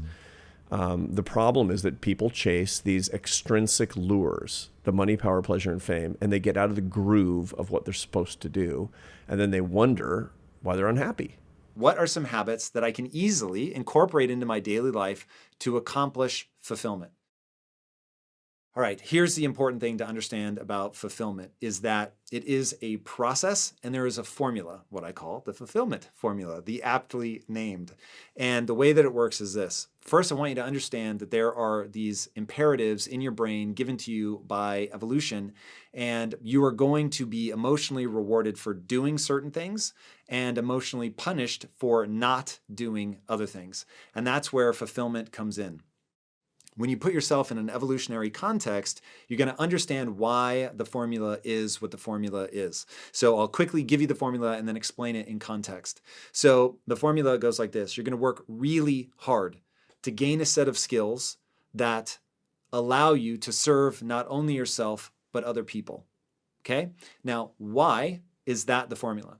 So first of all, it's very important to understand that growing up on the plains of the savannah, you would have had to work really hard to stay alive, to feed your family. So you had to face tremendous danger, massive obstacles. And so nature only has two ways to get you moving, and that is pleasure and pain. Punishment, reward. So when it wants behavior, it's going to reward that by making it feel amazing. And if it doesn't want behavior, then it's going to make sure that if you're engaging in it, it sucks. And if it wants you to do something and you don't do it, that will also suck. So this is where pleasure and pain come in, and where you have to really understand why this cycle is so deeply embedded in your brain. So because from an evolutionary standpoint, working hard was necessary for survival, then working hard has to feel good. And conversely, if you're not working hard, then you're going to feel a deep sense of unease. So that's why I say that the first step in the fulfillment formula is that you're going to have to work really hard to gain a set of skills. Now, the reason that you're working hard is because if you don't work hard, even now in a modern context where you can probably get away without putting that much time and effort into something, the reason that fulfillment is going to demand it is because from an evolutionary standpoint, you needed to have that embedded in your brain, the directive to work hard to accomplish these things. So working hard really is its own reward, Dad, something that he used to tell me all the time when I was a kid, and he's absolutely right.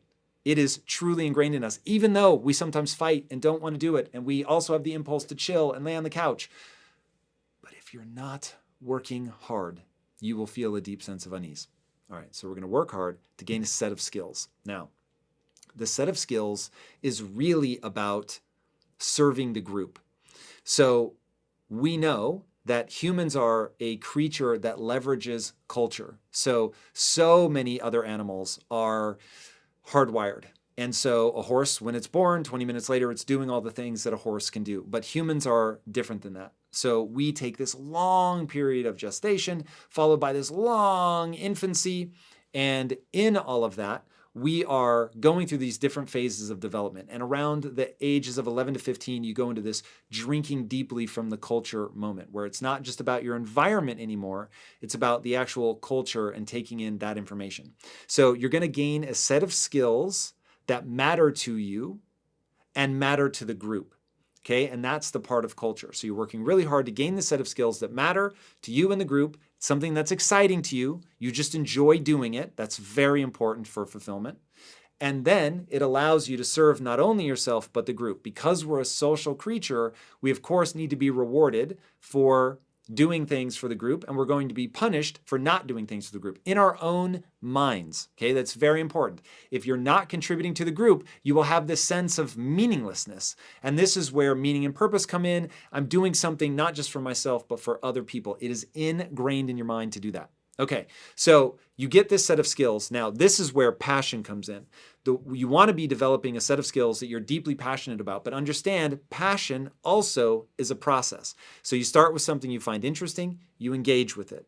If the more you engage with it, the more fascinating it becomes, then we're going to go down the process of gaining actual mastery, doing the boring, difficult, repetitive tasks required to truly master that thing in a way that the group values. Now, when you do that, you get into a passion feedback loop, even though it is boring and difficult at times.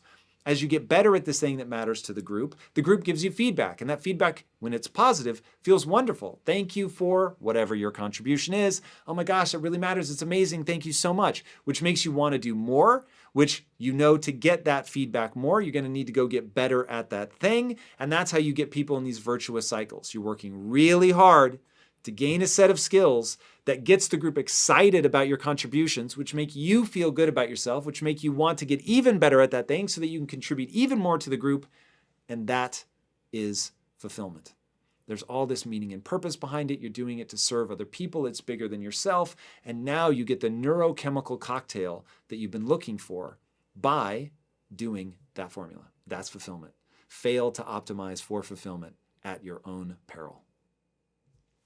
All right, next question.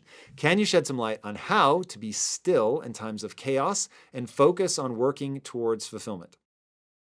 First of all, I want to acknowledge that chaos can be very difficult to deal with, and it requires a lot of emotional management, and you've got to be able to do many things, quite frankly. It is going to be a whole grab bag of tricks, my friends, for you to get through and get on the other side of that chaos. All right, first things first. Meditation is going to be huge, okay? Just at a physiological level, you've got to get that background radiation down to zero. Now, this can be very difficult when you're in the middle of something and you really feel like you're fighting for your life, but you need to make time for that. This is a physiological process. By getting into that calm and creative state, you're going to find answers that you otherwise wouldn't see. So we need to get out of that panic mode and into calm, creative problem solving. Now, remember, action cures all. So we've got this fulfillment thing that we're chasing. We've got the fulfillment formula. We know exactly what we need to do. We're in the middle of the chaos, and the thing that's going to solve for that, meditation, so we're thinking calmly and clearly, but also having a plan of attack and then going after it. So there's been really cool studies done by Andrew Huberman and other people about how lateral eye movement can actually pull you out of that stressed and anxious state, because what it's doing is it's mimicking you moving forward. And moving forward on these evolutionary time frames, we've been rewarded for that because it means that you're confronting your problem. You're working hard. You're dealing with the saber-toothed tiger, the warring tribe, the just need to go out and hunt, whatever. You're dealing with it. And since nature only has pleasure and pain, if you're dealing with it, nature's going to make sure to give you some pleasure on that. And conversely, if you're trying to hide from it, that's not going to feel great, and you're going to really spiral. It is crazy to me how taking action and getting into problem-solving mode immediately shifts me out of anxiety. It is absolutely profound. So that's going to be a big part of this. And when you're doing that in the context of the fulfillment formula, now you know that this is going to be something you're working really hard to gain that set of skills that serve not only yourself but other people. So you're thinking about other people. You're thinking about service. And that has a way of really helping you get through the chaos because it's giving you the emotional energy to have the stamina to fight through to get to the other side.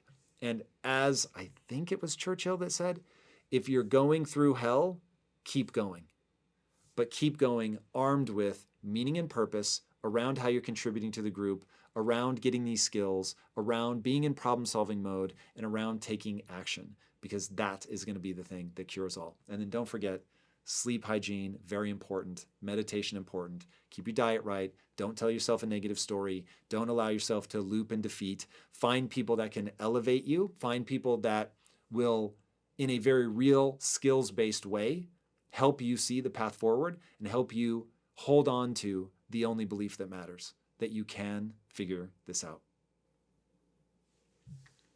What are some action steps I can take right away to train my mind to not go after easy pleasures and happiness and instead seek the gratification that comes from fulfillment? All right. The great news is all you have to do is recognize the truth of the human condition. And the truth of the human condition is that chasing momentary happiness won't fulfill you. That's literally what I wanted to say. And I'm not, because we're talking about fulfillment, I won't use a just recursive loop, but that really is true. All of that stuff is so transient. What makes fulfillment interesting is that it is this far more stabilizing neurochemical state. So your brain is constantly checking in with you, making sure on a subconscious level that you're doing the things that you need to do to be of service to the group, to be of service to yourself, to make sure that you're taking care of yourself and your family and your loved ones and your tribe, okay? So there's this subconscious record keeping going on, and that's exactly what's happening. That's why you sometimes will feel the unease in your body before consciously you know what's going on, and you feel it, there's something off.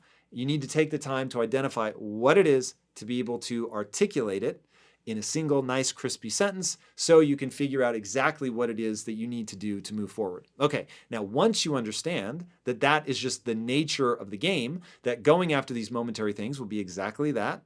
It's going to be momentary. It's going to fade. You're going to have a sense of unease. You're not going to be in the shape that you want emotionally. Once I know, going down that road is not going to leave me in the emotional state that I want to be in, then it's very easy to go, well, this one might be a little bit more difficult. It might take more sustained effort, but it yields these tremendous results. So the example that I always give is eating junk food. I love junk food. And truly love it, by the way. It gives me a drug-like high. It is so fun to eat sugary foods. The problem is that, especially as I get older, it hurts, literally, after the fact. My joints will hurt. I won't sleep as well. I wake up the next day, and it's just like I have like a slight hangover. That's literally what it feels like. And because I know that that's the outcome, it's like, well, on the times where I don't mind, and it's like, well, I'm going to, enjoy this drug-like thing for a minute. I'll sort of walk a fine line, have some fun here, suffer a little tomorrow, but on balance, maybe I come out a little bit ahead on the happiness. But if I try to do it 2 days in a row, forget it, 3 days in a row, it really starts to be like a real problem. So even over the holidays now, when I let myself off of, the hook with all of my normal disciplines and all of that, even then now, I keep myself in check just because I don't like the way that it feels. So once you understand, I can do this thing over here and feel really good, or I can do this thing over here, it's very momentary, it's very transient, it doesn't last, I kind of, I'm not where I want to be, and I begin to ask myself questions like, what am I doing with my life? So just knowing that, to me, fulfillment is much longer in duration. It's much more resilient. I can be fulfilled even when things are hard, even when things aren't going my way, even when it's difficult. In fact, the fulfillment I get from contributing to the group is the very thing that inoculates me from the hard times being able to knock me all the way down. Because on those moments where you're just beleaguered and you're getting it from all sides and it just seems like everything is crashing on you at once, in those moments, you're going to cling to what you're doing to help other people. And nature will ensure that that is going to make you feel way, way better. All right. How do you become fulfillment-driven versus achievement-driven when everywhere around you see people and society running for the latter? Okay. One, I want to acknowledge the power of success. Success is amazing, and winning at the game in a way that's recognized by your peers is always going to feel good. So understand that you don't have to be, Mother Teresa in order to be worthwhile and to love yourself. It's okay to want some success. And honestly, if we really look at Mother Teresa, I'm betting that to her it really mattered to succeed in a way that was deeply meaningful. And she certainly seemed to be trying to reach as many people as humanly possible. And so if we can look at someone like that and say, well, that was a worthwhile endeavor, then what we're really saying is, as long as the way in which you're contributing is meaningful, then that's like the double whammy of you should absolutely feel good about that. So we've got two things. One, it's okay to want to be successful. I want to be successful, even more successful than I've been. I want to scale and touch just an untold number of lives. And I don't feel badly about that. I love that. It makes me want to go out and help more people. Now, I don't think that everybody should pursue scale in the way that I pursue scale. It certainly has its own complications. But if you know that about yourself and you want to play on that level and you're willing to pursue it, knowing you may never get there, right? I may never get where I want to go. But I love striving to play at that scale. So when you are looking at it from that perspective, it's not necessarily a bad thing.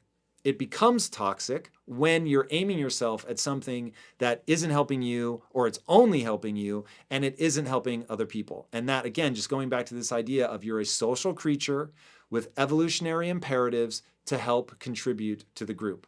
And when you're not doing that, you will automatically feel a sense of unease, that there's something missing. So I say do both. Very cool to pursue like the big grand rewards, whatever it is that you want, but make sure that you're doing that in the context of something that serves other people as well. If you're doing that and trying to pursue fulfillment at the grandest level that makes sense for you and your personality, I say go for it. So you don't need to artificially downplay yourself or try to be small. Like, go crazy, be bombastic, be big, do your thing, go as hard as you want. Just make sure that it's in service of something that is honorable. That's it. All right. What are ways I can recognize when I am fulfilled, especially when I am still in the middle of my journey? All right. So one, this is about taking time to catalog the things that we're grateful for. Just really stopping to either journal or think through, what is it that I'm doing? What's my goal? How am I attempting to contribute to the group? Am I actually contributing to the group? And then you can use David Goggins' idea of the cookie jar, where it's like you remember the times where you meaningfully impacted somebody, you did something, you got amazing feedback, it really helped somebody out, it was aligned with, what your goal is. Then those are the things that you put into that memory bank. And you pull on those when things are getting hard and you remember, I did this thing. I can do more things. I can push harder, go farther, help more people, whatever the case may be. And so as you think about that and you recognize you're not where you want to be yet, but you're focusing on the ways in which you've already contributed, that's going to give you the energy that you need to keep pushing through. And ultimately, you have to be honest with yourself about whether or not you are fulfilled at this moment, because it isn't something that you're going to be able to talk yourself into, because maybe you're not. Maybe you're not feeling your contributions. Maybe you're not doing things in a way that's joyful. I talk about goals need to be two things: exciting and honorable. Okay, so if honorable is that it helps not only yourself but other people, don't forget about the exciting part. You've got to be just amped up. You got to be doing something that you want to do. For instance, is it possible that I could help more people by doing something other than building impact theory? It's entirely possible. But impact theory is what I love doing on a daily basis. I love doing content like this. I love the people that I get to meet, the people that I get to interview. I love the idea of building film and TV and NFTs. Like, all of that stuff for me is absolutely thrilling. I love it. Maybe I shouldn't, but I love it. And because it's so exciting for me, I have handcrafted my life to make the biggest contribution to the tribe, if you will, that I can, but doing things that I love and want to be the best in the world at. So if you're not doing that, then all of this might feel empty. Or you might be serving the group in a way that's sort of by rote. Instead of, and this is a great example, I'm almost certain this was Toyota. So Toyota was trying to encourage their employees to do charity work. And they found that people were going to soup kitchens and helping feed the homeless, and it was nice, but the people at Toyota felt like they weren't really leveraging their unique skill set. And this is why I say fulfillment is about working really hard on a set of skills that matter to you and allow you to serve the group. So you go down that passion loop of gaining true mastery of something that gets you positive feedback. So what Toyota's employees ended up doing was going and making the soup kitchen more efficient so that they could feed more hungry people faster. And that made them feel extraordinarily good. So figuring out why it is exactly that it's coming up for you that you might not be feeling fulfilled. So one, you might not be doing the right things. So making sure that you're following the fulfillment formula. And then two, making sure that you have that meaning and purpose. You know why you're doing what you're doing. You feel connected to the people that you're serving. It's a big deal. At Impact Theory, every team meeting, we go through and read something that somebody from the community has written explaining how impact theory has touched their lives. It's incredibly important to us to reground ourselves around the people that we're actually serving. So that can be an important thing to just take that time. What are you doing that is helping, that's moving the needle? Circle around it. Write it down. Like really focus on that thing and internalize it. And that should help. All right, everybody. Fulfillment is one of the most important things. I'm telling you, the punchline of life, the very thing that you were trying to optimize for is very simply fulfillment done in a joyful manner. Fulfillment and joy, fulfillment and joy. That really is the key. It isn't the grand success, so there's nothing wrong with chasing that. It isn't accolades, it isn't money, it isn't fame, it's none of those things. It is truly working really hard to gain a set of skills that you care about, that allow you to serve not only yourself, but other people towards an end that excites you.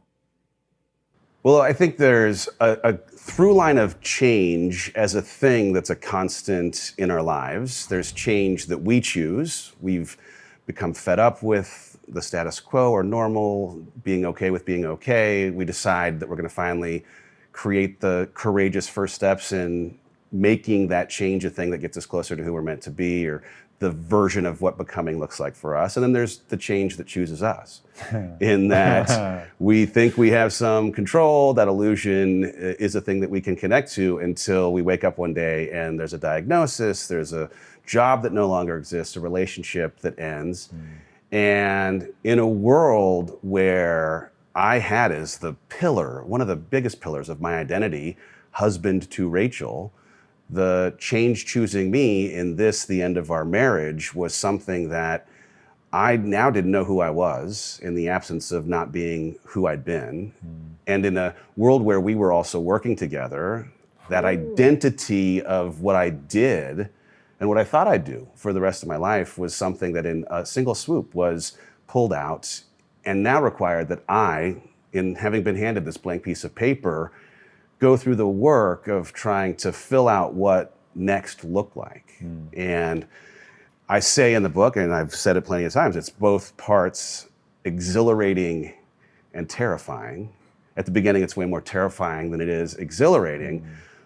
But that's part of what courage ends up being a required ingredient for turning the terrifying into the exhilarating. Because when you realize, oh, there is no control, there's only the way that we respond to the circumstances that life presents, or the way that we, in choosing change, manufacture new events or a new road, a new map that we ultimately end up sailing off of. That still, because it ends up being different than something we've previously been familiar with or gotten the hang of or have comfort with, requires courage to step into it. It's the whole idea of having to lose things first I find really interesting. And I don't know if I remember when Fight Club came out and the way that it felt and the sort of, I don't know, it made me feel more attached to it. But I lived in the building that in the beginning, he showcases and he describes the building and all. I don't know if he intentionally took it from the brochure, but it's so specific to how they marketed that building that my guess is that he did. Yeah. And so he's describing a building I actually lived in and like all the, ways about how modernity has sort of trapped us in this thing. And then he blows it up. And so there was a sense of, I don't know, it was a real cultural moment. And you going through a divorce so publicly has that same kind of interesting ring of like, and now let me show you the process of building up. So if Fight Club takes a far darker look at, the process of creative destruction, your life and the book specifically is this really interesting take on the beautiful side of creative, or the creative opportunities that come from destruction. Yeah. Walk me through, like, as things are falling down around you, I'm sure your first instinct is to try to hold it together. When did you first get the sense of maybe actually letting this fall down is the right place to start? It took a while, to be honest, because I initially was very much in this, well, let's do the work to fix it. Is there some way that we can keep this thing that has been put on the table from happening? And it was evident very early on that, oh, this is a decision that has been made. There is no negotiating, as it were. And acceptance was a thing that took time for me. And the reality was, in part, one of the first casualties in my life was my imagination. Whoa. Because in this thing that I didn't think could happen, having happened, the vision that I'd had for so long of what the rest of my life would look like and who I'd be with and where we'd live and the way that we do work, it being gone made my ability to see what is not even 5 years from now, what is a year from now. I had a compromised imagination. It was gone. And you had a sense of that loss. Oh yeah, no, I was acutely aware of this inability for me to forecast anything beyond what was now a survival mode of sorts of, I just got to get through tomorrow. Like, I was in deep grief, just deep grief. And in that sadness of now letting go of what I'd previously thought things might look like, I was trying to find something that I might connect to that would allow me to recultivate or respark that imagination. And the place I had to start, to be honest, was really getting intimate with my fear.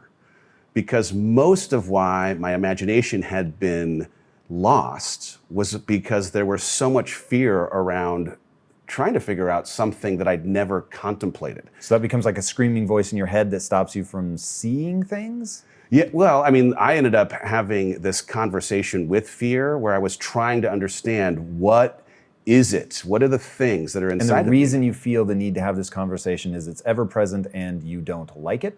It's ever present, and it is 100% inhibitor from me being able to see anything hope-filled. It's hard for me to see the exhilarating part of the choose your own adventure narrative that I am suggesting I believe exists, but I can't connect to. All right, so sit me down in that moment. So I've known you before divorce, through divorce, after divorce. And there's no doubt that we all sort of present things to the world, but you, from the outside, you handled it extraordinarily well. And that doesn't mean that you didn't process grief and cry and all that, but it's really interesting. I think, having read the book, I'm going to step back. You are intriguing to me because you don't see yourself the way that I see you.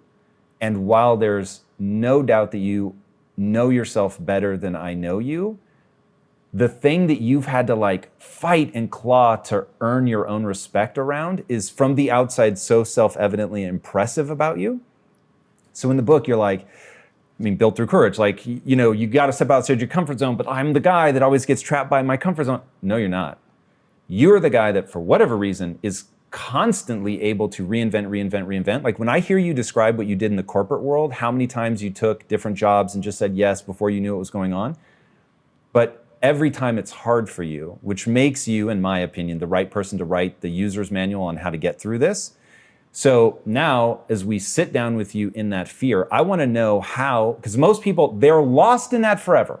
Okay, I've known plenty of people, They get divorced, and 25 years later, they're still stewing in that same space they were 2 months after the divorce. You've already made some pretty extraordinary leaps, begun to put things back together. But if you sit me down in that moment of fear, where you can't see anything hope-filled, what's the first thing that you grab a hold of that allows you to begin to construct a context for how to move forward? The first thing was truly getting to a place of acceptance, right? Like I was in denial that this was even happening. It felt like I was in the upside down, that like the Matrix is a thing now. Like, is this the simulation? I've, in some ways at the beginning, convinced myself that there was the possibility that this wasn't even real. Really? Oh yeah, because it didn't make sense. And then I got to a place of, no, this is real. You have the responsibility to parent these 4 kids. You have the responsibility to show up for your life. How are you going to do it? And the question I started asking was, what did I need to just become the version of who I'd hoped to be 90 days from now? Right? Like the first thing I had to do was really shrink the window of my forward-looking vision casting, where I'd been a person doing 5 and 10 years. Here's where I'm going to be. And I could just, like a movie playing in my head, describe what it was going to look like. I needed to understand, what did I need to do today to get myself just 90 days into the future? And for me, it ended up going through the question of health. How might I, in the 5 dimensions that I've identified as being important for me in health, mental, emotional, spiritual, relational, and physical health, how might I have 2 or 3 things for each of those dimensions of health every day that might become part of my routine and part of what ends up being my set of habits that will allow me to create just enough inertia from this now standing still. I describe a sailboat in the book that is waiting for wind, right? Like, okay, I got to at least build the sail. I got to put it up so that when the wind starts to come, I'm actually prepared to move forward. And so for me, it was, all right, what do I need in my mental health? Well, I needed to see professional freaking help on the regular. I mean, I was talking to a therapist a couple times a week because I didn't understand why I was thinking what I was thinking, why I was feeling what I was feeling. And that interaction created a little bit of inertia. You didn't understand it, or it was erratic? 1 minute, I can make it. The next minute, no, I'm never going to. Both. I didn't understand the way that the voice in my head was being so critical of not having had this thing that was so important work out. I'm just an achiever by nature. I've had success in career. I've had success in a whole host of things. And yet I couldn't at the time see that my marriage not working out wasn't a success. My marriage was a success.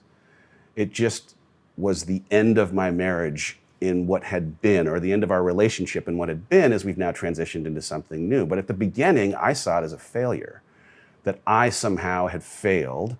And I was really, as I'm sitting with my therapist or having a conversation through podcasts or books with myself, trying to understand, well, what could you have done differently, or what are you meant to learn from this?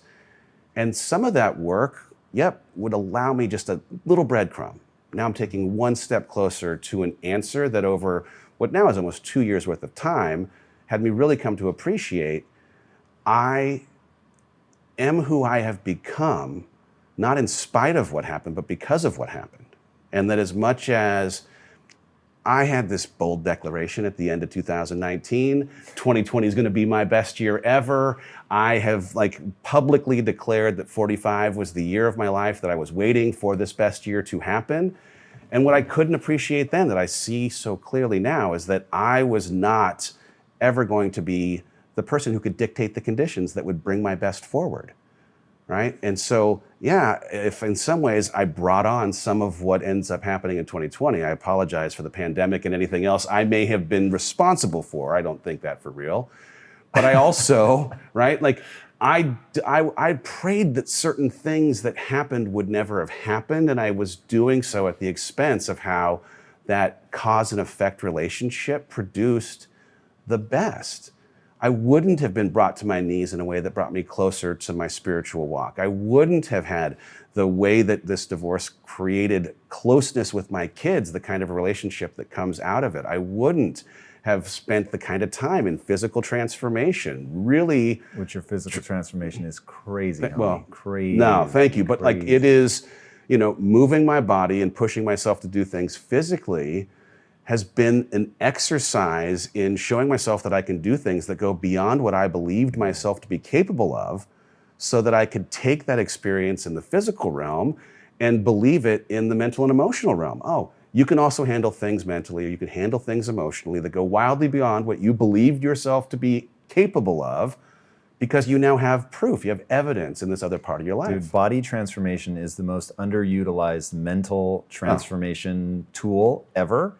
And the number of people that I've seen, whether it's in business, whether it's, in something like a divorce or your career or whatever, where when you show yourself that you can set an intention, go and lift a progressively heavier weight, and your body actually changes, you look different, you feel different, and you can actually pick up heavier things, like that, there's something that goes on of like, oh, what if the same thing is happening in my mind? You can't see it in such a tangible way, but when you go through a physical transformation like that, it really does leave you with something truly profound. Yeah, there is something too. I've described myself as a recovering fixed mindset person, and yet the attribution of growth in a gym or inside of the physical realm was never anything that I would have indicted myself for not being good because I was not already someone who could lift a certain amount of weight.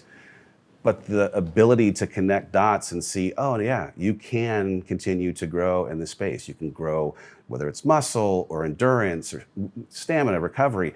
All these things have been things that have changed the way that I think about growth in every aspect of my life, not just the physical realm, which is part of why it's so powerful. All right, so things are crumbling down around you. We're in grief. We can no longer attach to hope. And we realize, okay, I have these 5 pillars in my life. And in the book, you have a really great quote that I think is what all this is hanging on, which is the antidote to fear is a plan. And I thought that was brilliant. It's absolutely true. The same idea I sum up by saying that action cures all.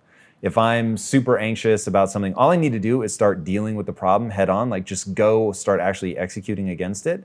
Because it does that same thing. It puts your brain in a problem-solving mode instead of just looping over that it is a problem. All right, so we're there. We recognize that the antidote to all of this is going to be getting a plan. We chunk our life up into pieces, and we start putting goals in each of those areas. The cool thing about the Tyler Durden quote that you have in the book is that it has this open-ended question of, if you can now do anything, what's the anything you want to do? So how did you begin to put that together? The whole vision that you'd had for 45 years is gone. What do you start to piece together, and how do you do it? So for me, there were 2 very, very big things that were somewhat of a departure from who I'd been as a more pragmatic, practical person. I began, even though your introduction of me having been someone who's taken more chances or put myself out of my comfort zone is the greatest compliment and something I probably don't see enough in myself. Hey, yeah.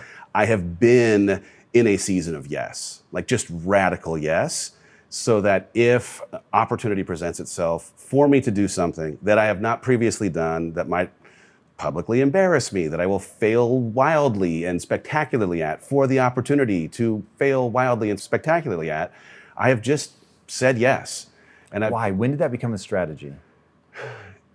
In part because of what was the byproduct of the learning of, now that I can do anything, in being somewhat lost from who I am now that I'm not who I was, I had to go on something of a fact-finding mission to rediscover who I'm going to be. And so, one of the questions that was a provocateur of the conversation around divorce was a simple, what do you like to do in your spare time?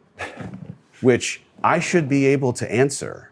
And yet there were some codependent things that existed in our relationship. There was some stuff that kept me from being as connected to myself.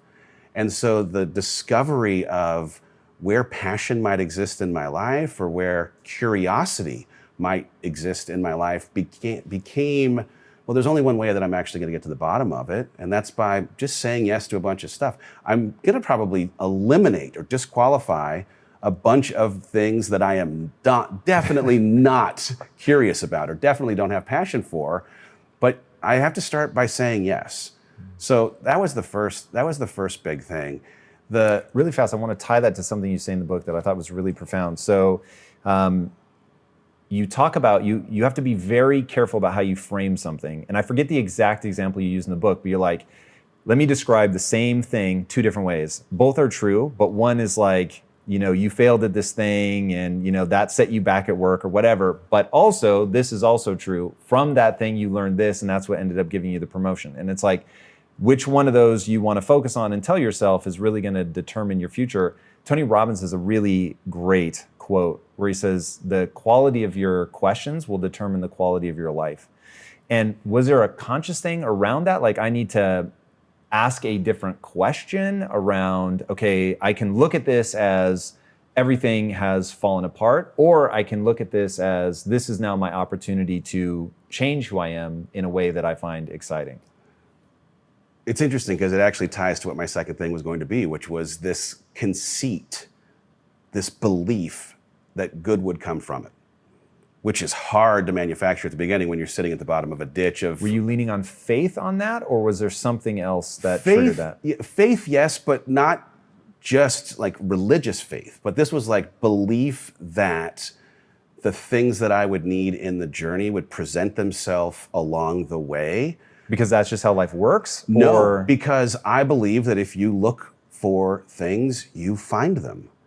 And I was at a place where I was desperate to find the evidence that good could still come from this. And so I went on the hunt for it. And when even as I'm, Cal Ripken's streak of crying on consecutive days in it was hard. Only old people get that reference for the record, I know. but great reference.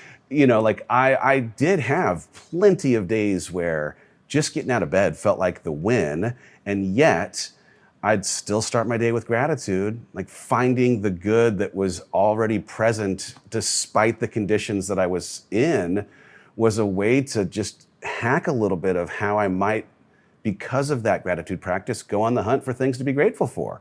And so some of it was just this conceit of good things are going to come out of this. You will become something because of the post-traumatic growth that can come out of the hardest thing that you've ever experienced. And it's, of course, way easier to say that and see that today than it was in real time. But I just had a little thing here, a little thing there, a text from a pastor that came every day for the first 2 months of the experience, 11 really profound words.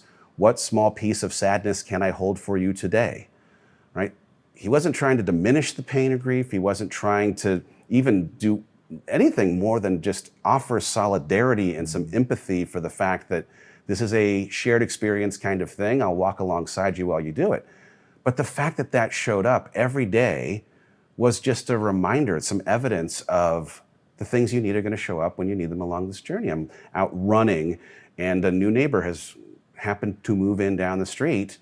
I had my head down. I was very emotional that day. I was not interested, like I got on a plane kind of thing. I don't want to talk to you in the seat next to me.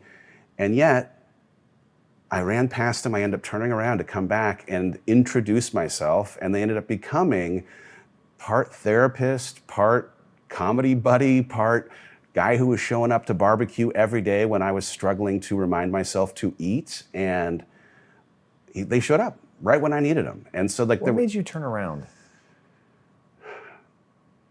To be honest, I don't know. I mean, like now it feels more like a miracle. Like, oh wow, I had no concept of what I was turning around for. I'm not like close necessarily to my neighbors generally. I live in the middle of nowhere, Texas, on a parcel of land where I can't see who's on either side of my house.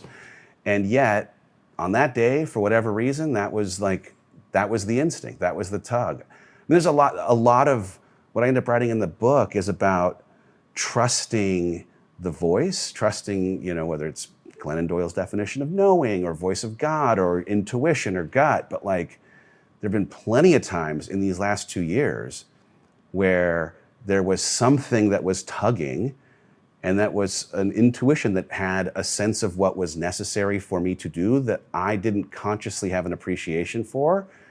And now that voice was presenting itself, it was like, okay, I'm gonna try this. I'm gonna say yes to this, even though I don't know why. You've got one voice telling you you're a loser, everything is gone and lost, and another voice telling you to do something that ends up being good for you. How do you differentiate? Well, I mean, I first have to give credit to a therapist that does work in self, right? In having lost identity, attempt to find someone who might help me find who I am. And I did this work inside of something called internal family systems, where I am self, my voice of inside of my head or my emotions are parts. And the way that I am able to then develop a relationship between self and these parts allows me to not be them. So the first part with the voice is, all right, you got a voice in your head. Some of it's true, some of it's bullshit. Okay, how do you differentiate? Well, first you have to say, I'm not the voice. That voice that's speaking is not me. I am the witness to the voice. In a very untethered soul, Michael Singer kind of way, I am not the voice. I'm watching the voice. I'm listening to the voice. It's my job then as the listener to do the investigative work of understanding which of the things that are being represented are real. Like, how many of them are fact-based, evidence-based? Is there any reason to question the voice? And a lot of the things inside of like why we believe what we believe or why we do the things we do come back to programming that the voice is echoing.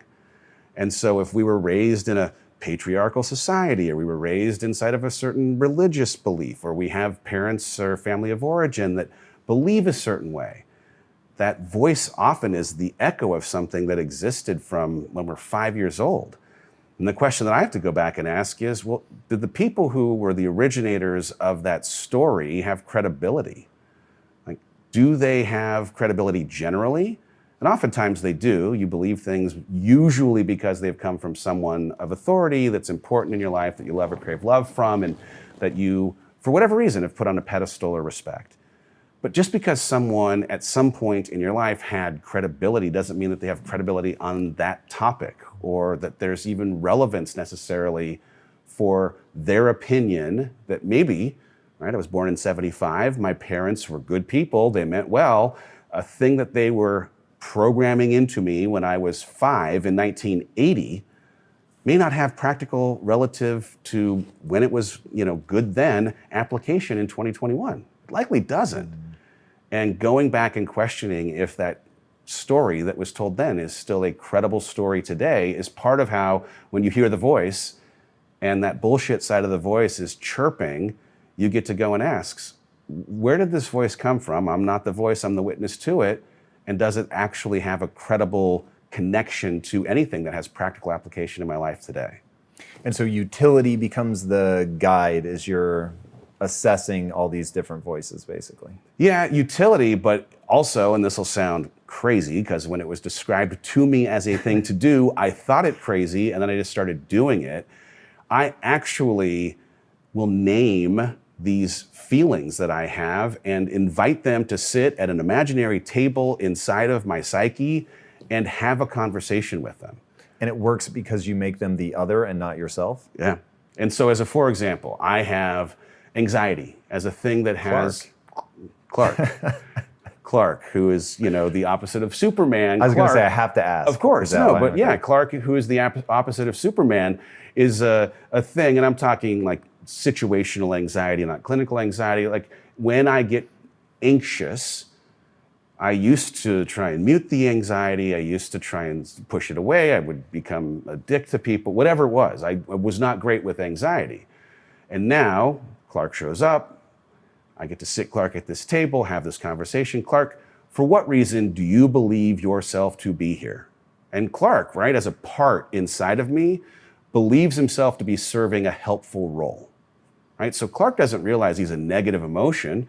Clark thinks, I'm here for a reason. And then my job as the observer of Clark having shown up is to sit him down at the table and ask, why are you here?